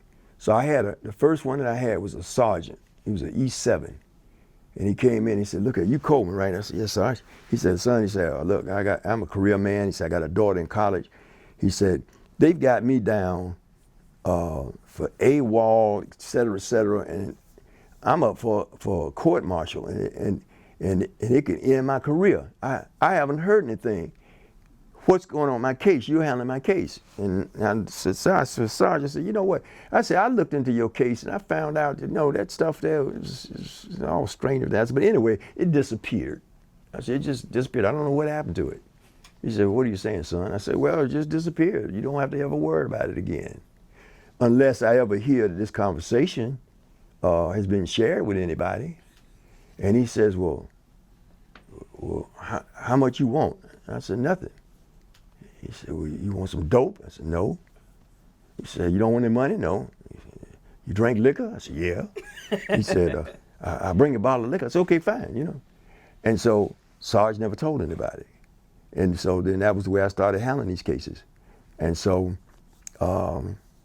many times where I saw something was going on like that, I made it disappear. And nobody ever told. But then there was a sergeant named Sergeant Walker. And Sergeant Walker walked around the base camp. Sergeant Walker was about 6'4", bald head, buffed up. And he was a sergeant major. He never spoke to anybody. Nobody knew what he did. Nobody knew who he was. He just walked around with a starch uniform and shiny jump boots. And I gave him a wide berth because I had no reason to interface with him. I don't know nothing about it, but he's like, I don't know if he's CID or what, you know.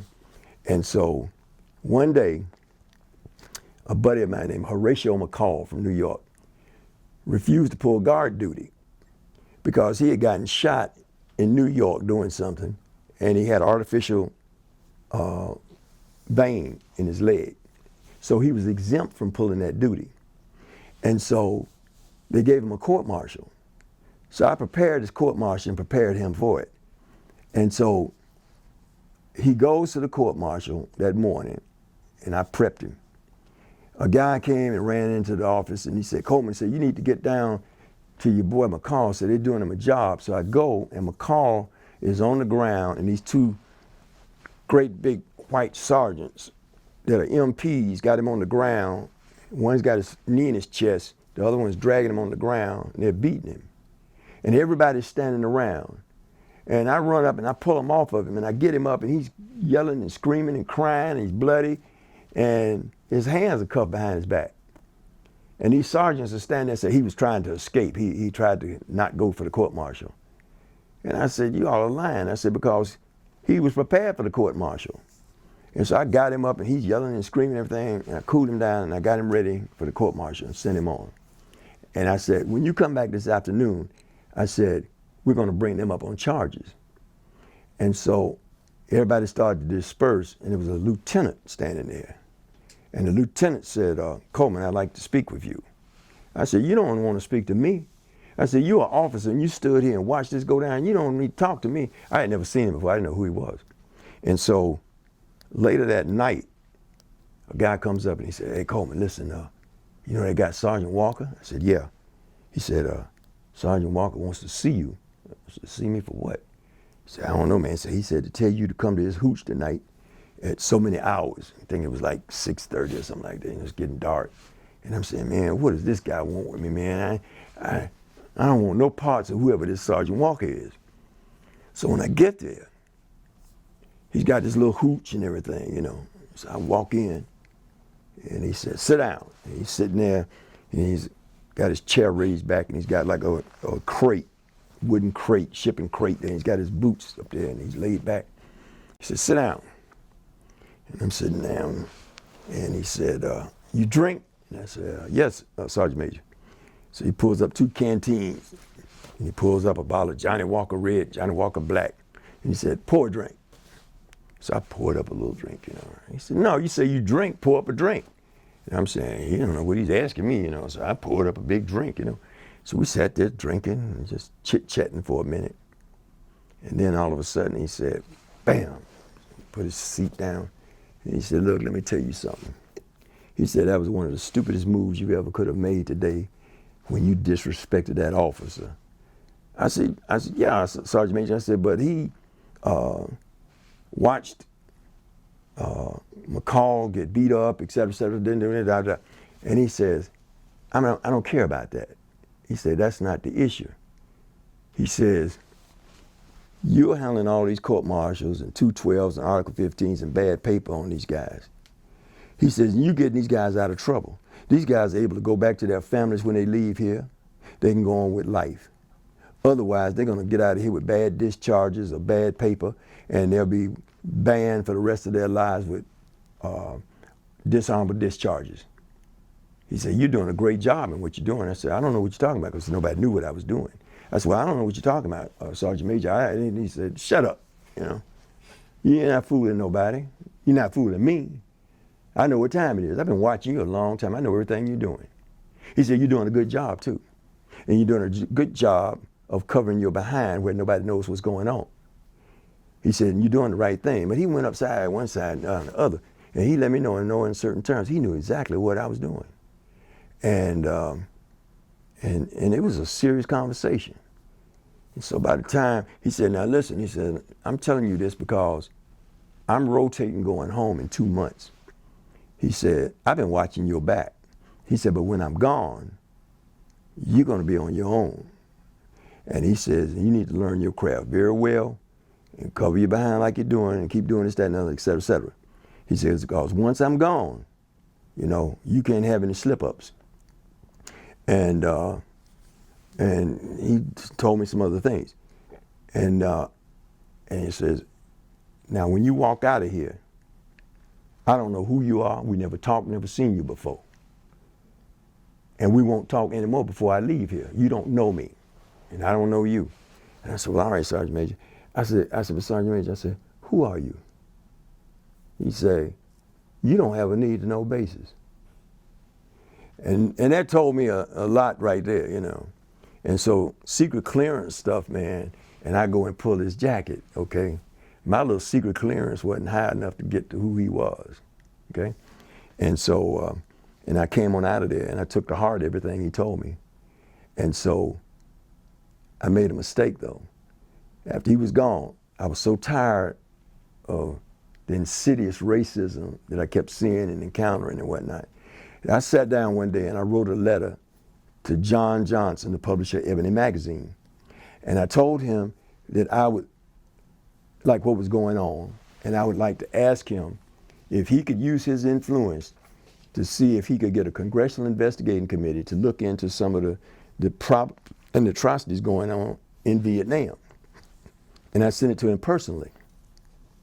Well, I was dating a girl, I was writing to a number of young ladies. And so one of them that I was pretty tight with, she went to school in North Carolina at a different school at Bennett College. And she had become involved with the Black Panthers. And she sent me a letter. And in the letter was my letter to Johnson, the publisher of Ebony magazine.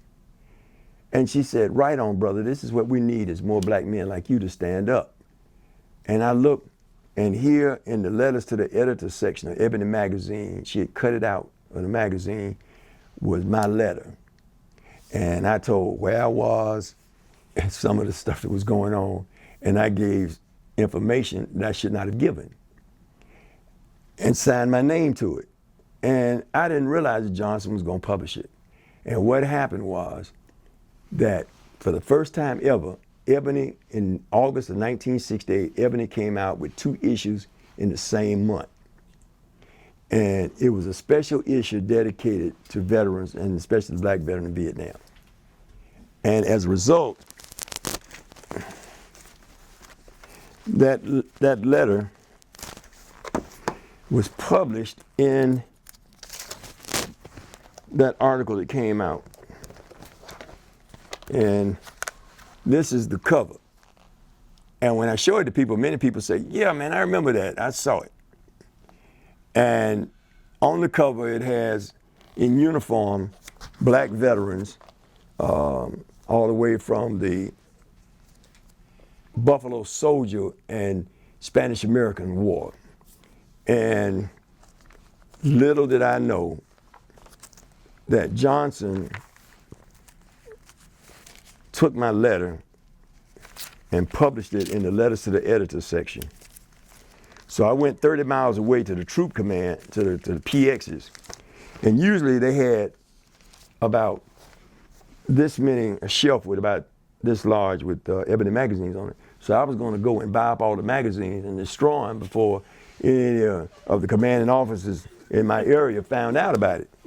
When I got there for the first time ever, I looked on the shelf and the Ebony magazines ran from here to that wall over there. And I didn't have enough money to buy enough of them.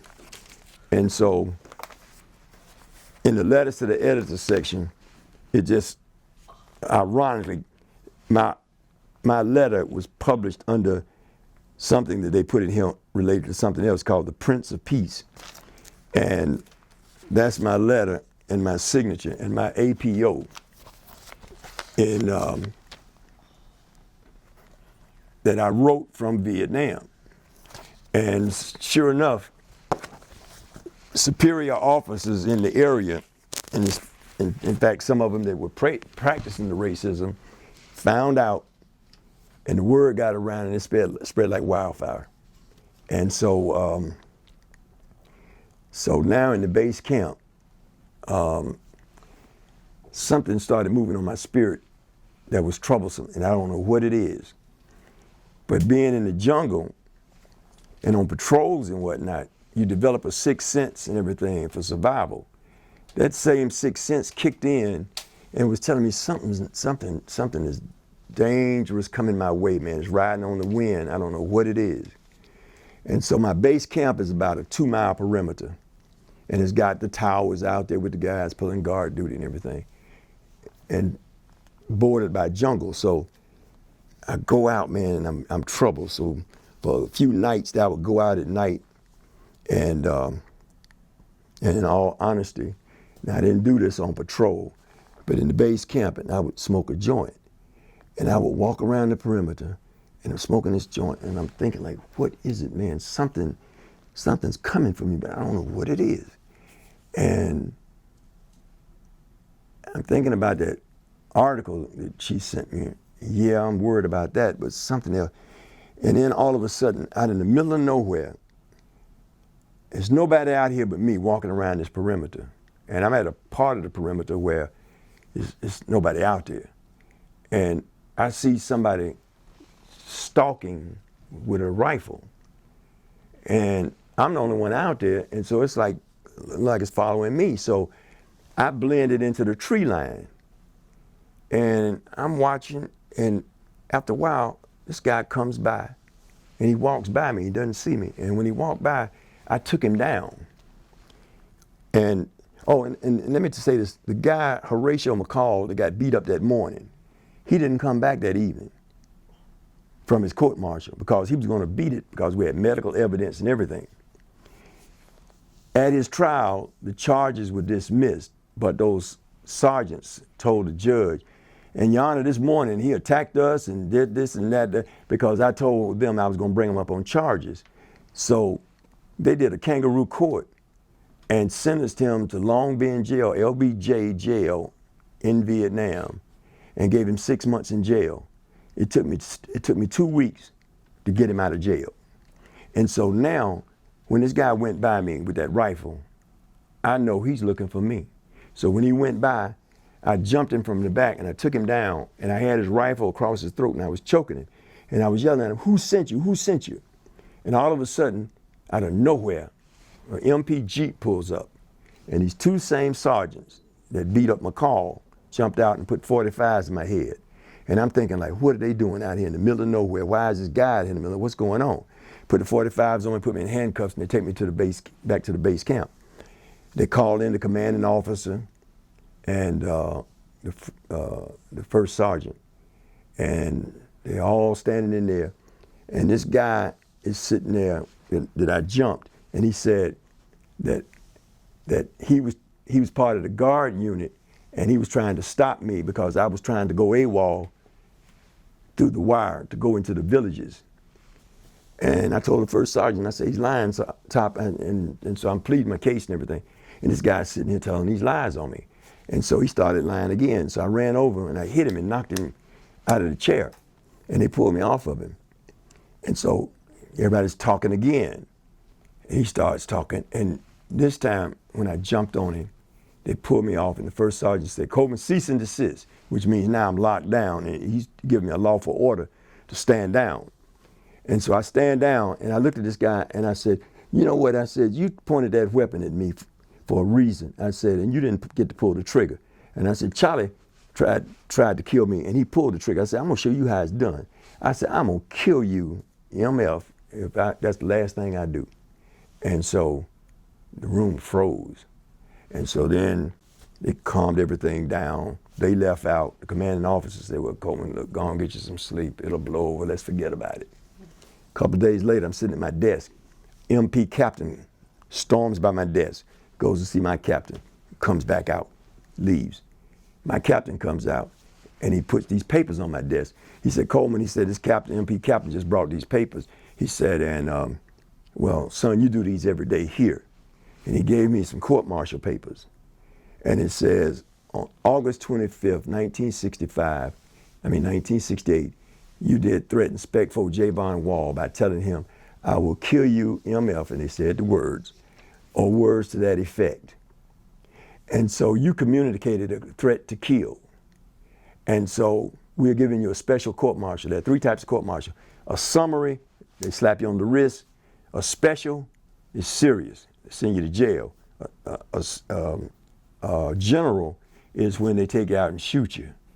So they gave me the one in the middle. They gave me a special. And they gave me so many days to get ready for my court-martial. I said, well, I do these every day. I'm gonna defend myself. So I had my witnesses and my testimony and everything.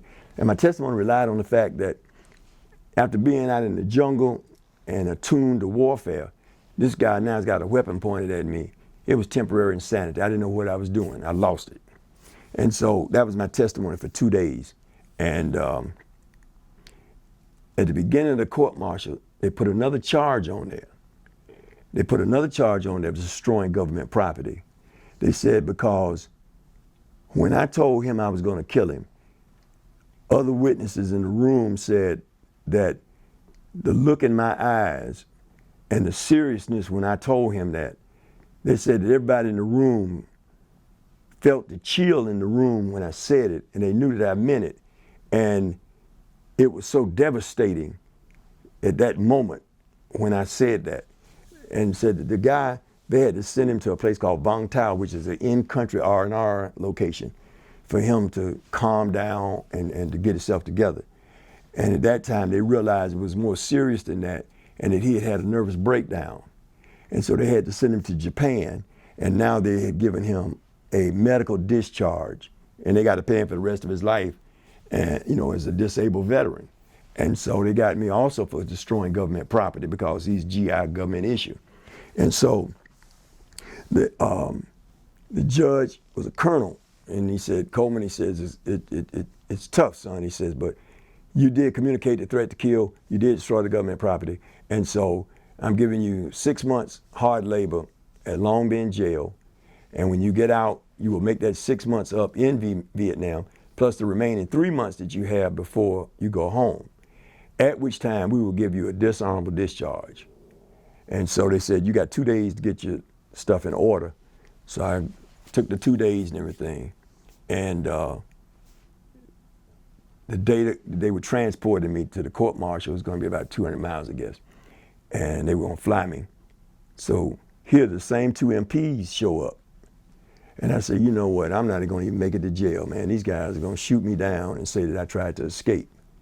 And so the commanding officer came and he said, listen, Coleman, he says, the colonel had his head up his behind. He forgot to have you to sign these papers, and we need you to sign these papers. I said, yes, sir. So he gave me these stack of papers and the court-martial papers, so I signed them. And he says, sign it and date it. And I did. And then after I got through, the commander looked at me, he says, Coleman, they told us you were a pretty smart guy, but you're not as smart as you think. And I said, what do you mean, sir? He said, well, actually, the colonel had his head behind when he charged you and everything and performed the court-martial. He says, we forgot to get you to sign these papers before the court-martial. And so, but we just got you to sign them, and we're going to backdate them. And he said, take them away. I said, well, wait a minute, hold it, sir. I said, yeah, you did have me to sign these papers. You had me to sign, I will accept trial by court-martial, I will not accept trial by court-martial. That's what you give me before the trial. I said, but that's a moot point because you've already given me the court-martial and it doesn't matter, you're going to court-martial me anyway. And then I signed it and dated it. I said, and you're going to go and backdate it.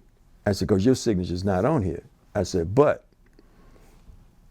at the beginning of the trial, you have to present the chargee, me, with the original charge sheet that's got your signature and got the colonel's signature on it.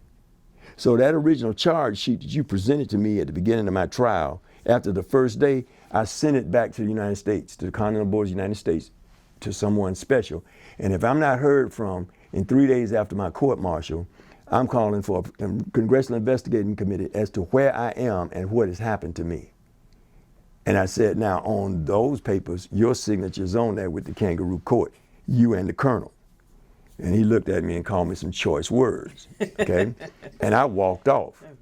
And so if you beat a court-martial, they're supposed to ship you to another unit.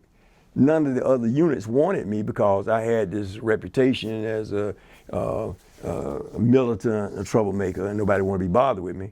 And in my unit, they all wanted me to disappear because I had illegal paperwork with their careers on the line. And so I disappeared and I went somewhere, and that's a whole nother story. But I showed up. I disappeared for 3 months. When my 3 months was up and it was time for me to come home, I came back and I processed out. And they said, look, Coleman said, we got to make this right. Our career's on the line. What is it going to take to make this right? I said, you know what? Y'all changed me from U.S. to R.A. and gave me an extra year. I said, when I leave here on January the 30th going home, that should be the day that I get out of the military. I still got that another year to make up. I said, so to make it palatable, I would like to be stationed, since I'm from Atlanta, I'd like to be stationed 15 minutes away from home at Fort McPherson. They said, you can't get Fort McPherson. That's where the Colin Powells and all the flag officers, the generals go. You cannot get Fort McPherson. I said, well, then I'm going to have to do what I have to do. So I come home and I'm on leave. And I went and I bought, at the Chevrolet company, I bought a brand new 1969 327 Camaro, drove it off the showroom floor. I had it 2 weeks. And so now they said, I have to report to Fort Stewart, Georgia. I'm reading a Jet magazine, and here's a riot going on at Fort Stewart, Georgia, where some of the rednecks have hung up a rebel flag in the mess hall, and now the blacks and the whites are warring at Fort Stewart, Georgia. Now that's all I need coming back from Vietnam, is to go down to that. So I didn't hear anything from the Pentagon about changing my orders on the day I was supposed to leave. So I get in my car and I started down to Fort Stewart, Georgia, and I got near the West End, and I thought about a check that I left at home. So I go back to get the check. I'm on Martin Luther King, a block from the house. An old man in a big old boat hits me, tears up the back end of my car, and all my records are in there, and I can't get them out. The car is torn up so bad. I turn myself in to the MPs at Fort McPherson. They called my unit to let them know that I would be late, and every time they hook up with them, they were out in the field on play maneuvers in war. And so the phones kept breaking down. So I sat there for 3 hours. Finally, they said, go home. As soon as we get through to them, we'll send MPs and transport you to Fort Stewart. I go home. As I'm walking up the steps, the MPs pull up. And they said, you Coleman? I said, yep. I said, y'all didn't waste no time, did you? They said, what are you talking about? I said, you ready to take me to Fort Stewart? I said, no, we're here to present a telegram. And they gave me a telegram from the Pentagon. And it says, if you have not reported to Fort Stewart, Georgia, stop.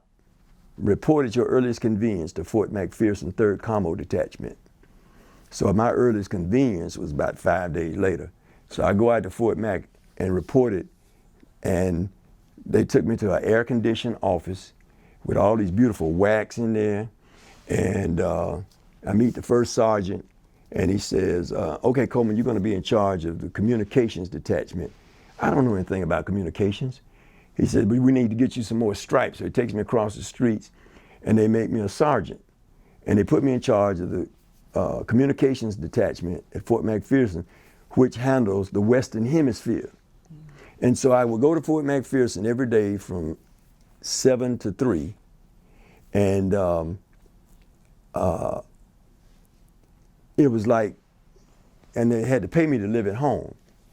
So every day I would go, and I stay a few hours, and I get a Jeep, and I go take paperwork over to the induction station over on Ponce de Leon. I'd come back and go up to Morehouse and sit on the wall with the boys and watch the little girls coming back and forth from Spelman. And so that's what I did every day until my year was up and I got out. And so that last year that I was stuck with wasn't so bad. You can't complain. And that ended my military career. Wow, that's amazing, amazing. And when we were outside, we brought up the discussion of music. Mm-hmm. Tell me, like, the music of the day, or how was music important to? Music was very important in Vietnam. And at night, we would all go sit on a bunker, and some guys would drink beer, and some would smoke a joint and whatnot. And you might have eight or nine guys sitting on the bunker, and everybody had a a tape recorder or a tape deck, and somebody had just been sent a new tape with this new Motown stuff. And here's a guy that was one of us. He was a Vietnam vet. He was a singer before he came to Vietnam, and now he left Vietnam and he goes home. And he and his brothers have this great song. This a hit, and it's called "The Tighten Up." And the guy's name is Archie Bell and the Drells. Well, Archie Bell was in Vietnam around the same time.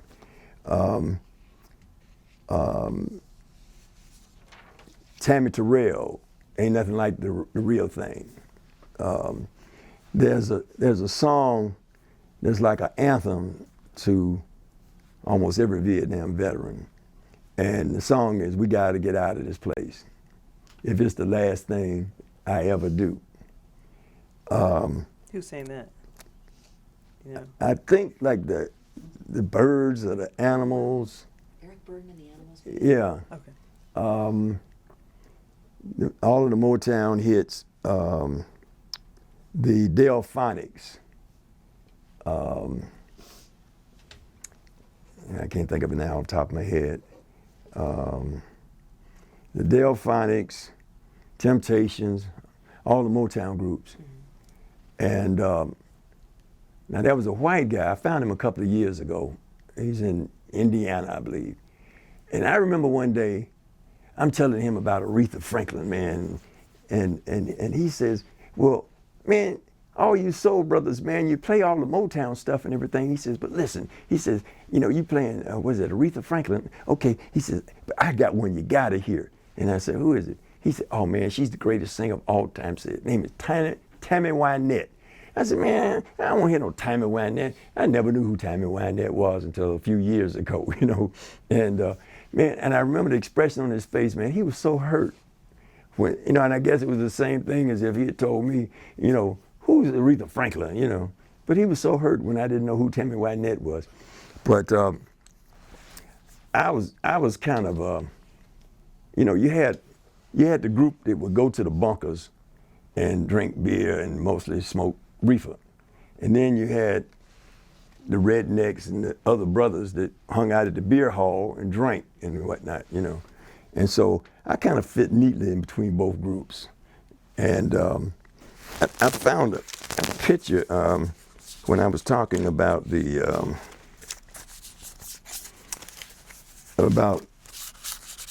music and our tape decks and stuff. This is a picture of me in the base camp with my reel-to-reel tape deck. And it was portable, you know, so somebody would record something, you know, on a tape and send it to you. I met some really interesting people. This was a guy we became good buddies. His name was Caesar McNabb. And Caesar was from Nebraska. And Caesar came and joined my base camp unit. Now, this is a different Caesar. Yeah. Okay. And Caesar was, from what I understood, he just showed up one day and he said he had been in Vietnam 3 years. And he had been in an infantry unit and he was tired of the killing and the maiming and everything. And he went AWOL. And at the time that I met him, he just hung around in my base camp for 6 months or so. In fact, I left him there. And he explained to me that he had been there for 3 years. He had gone AWOL from his unit. And he couldn't go home because he's missing. And if he shows up, they're gonna lock him up. So he would just drift from place to place and unit to unit. And people would, you know, like my unit, we just took him in. He was one of the boys, you know. But the unique thing about him was that he spoke fluent Vietnamese. Fluent. And he could go into the villages or would go into places, and they were so enamored with him and that he could speak the language and whatnot, that the Vietnamese people took care of him. And for years I've tried to, you know, research him and run him down, and to this point, I haven't. I've been able to find about 4 guys that went to Vietnam with me. And What are their names?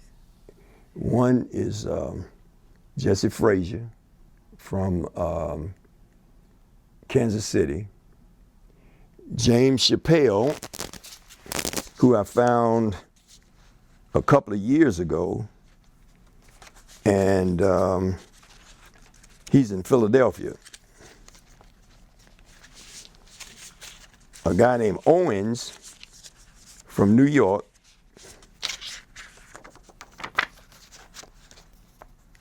Owens and Benefield. And Owens was from New York. Who's on the right or left? Which one is Owens is on your? on my right. And Benefield was from Pennsylvania. This is a picture of my boys. Hold that there for a second. Let me see if I can get. Yeah, that's about as close as I can get. And these are guys from all over the country. And so it's Isadore Harris, Owens, Sears, McCall, Benefield, and Brown from California. And this was our crew. And we were tight. And, you know, I say to people, if we could put in a bottle the congruency that we had during the civil rights movement, like with the Birmingham bus boycott, and how people got up in the mornings with their old raggedy cars and took the little old ladies to work out in the suburbs where they worked in people's houses and whatnot, and the togetherness that shut down the bus system and changed that system. That was when people came together, one accord. And then with my boys in Vietnam and guys that I would go places never met before, and you'd have to give the dap, you know, and the handshake changed every 2 weeks. And so you had to learn it. And if you stepped up into a group of 15 guys, you had to give each and every one of them the whole dap. You leave somebody out, and they're liable to lock and load on you, like, whoa, wait a minute, why you leave me out, man? You know, but that strength and that togetherness, and if I could take that and put it in a bottle, you know, it would change the world. And I wish that would be one of the things that we, everybody, as right now as a country, could come together and be about the people's business, and to change some of the things that are going on in this world today. Well, we have about 10 minutes left. Okay. And so I'm gonna give you a few reflection questions to close us out. Could I say one thing? Oh, certainly. Okay.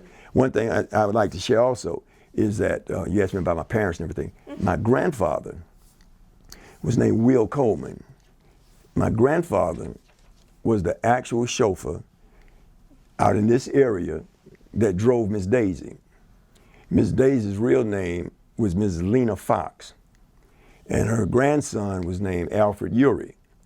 And Alfred Urey is very much involved with the projects at Emory University. And Alfred is about 10 years older than me, and he was always like a big brother. And he spoke at Emory, and he saw me in the audience and had me to stand to be recognized. And he told the audience then, he says, Morocco and I shared a grandfather because his grandfathers were all dead when he was born. And so my grandfather was the only grandfather he knew. And so everything that Alfred and his family have been involved with in relation to driving Miss Daisy, he's made sure that my family's been a part of it too. He flew us all out to California for the Academy Award when he won it.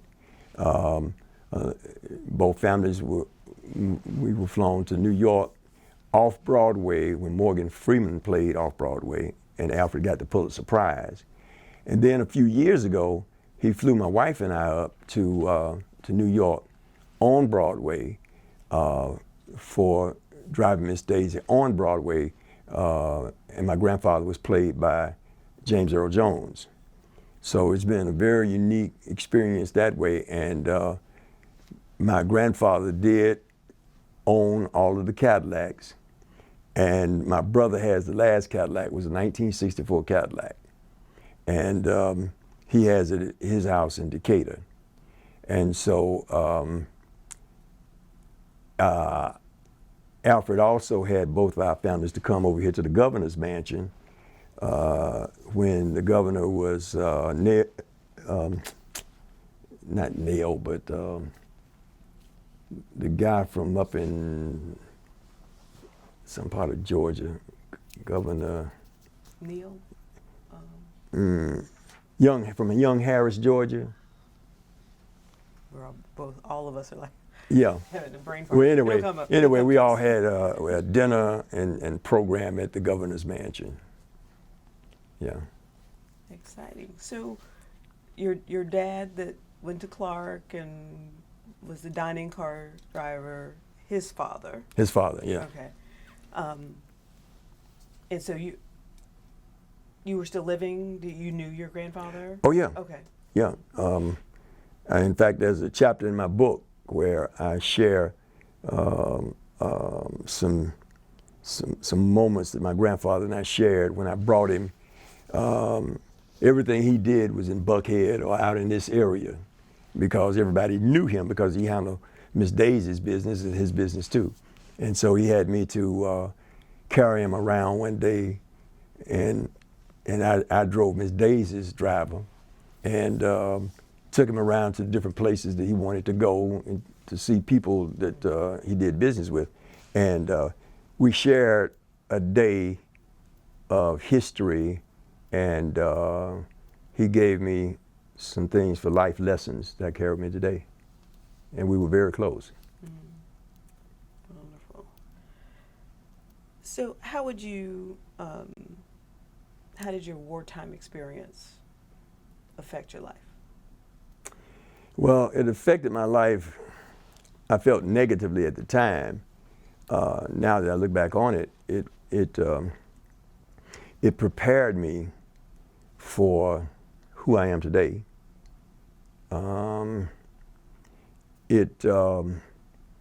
Many of the things that I learned in warfare are things that I carry with me today because it's dangerous out here today. And so the way I walk, the way I sit, the way I carry myself, when my wife is with me, those kind of things. Those things of survival that work, they are inculcated with me because I know they work, and they go all the way back to Shaka Zulu and to the warriors of old. The tactics and everything that they taught us to stay alive are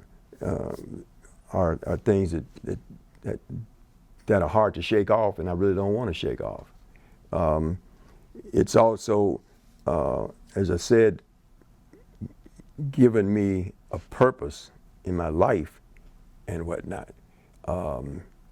But I have to stay cognizant of the fact that that I'm dealing with some issues of post-traumatic stress and whatnot.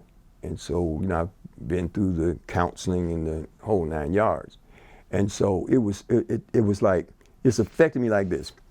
Up until about 1989 or 1990, when I was homeless and whatnot, I would get locked up for a simple battery. I'm out there in the streets in the subterranean culture and in survival mode out there, drinking and drugging and whatnot, and everybody's in that survival mode, and it will hurt you. And so there were times where guys see me drinking or drunk and laughing and joking. I'm like Pagliacci the clown. I'm laughing on the outside, but inside I'm hurting because of the war, because of the divorce, because of this, because of that. And I've ended up having to defend myself, and I've hurt some people. And so I've been locked up for like a simple battery, and I had a third DUI they wouldn't even lock me up. They just had me sitting in the office with the sergeants talking because they couldn't believe that I could say the alphabets backwards and forwards and everything. And when I blew in a breathalyzer, I blew a 3.8. That's toxic death, but I was a functioning alcoholic. So, so I went through all those kind of things, and it was from a period of time from the 80s until the 90s that I would get locked up and DUIs, et cetera, et cetera, et cetera.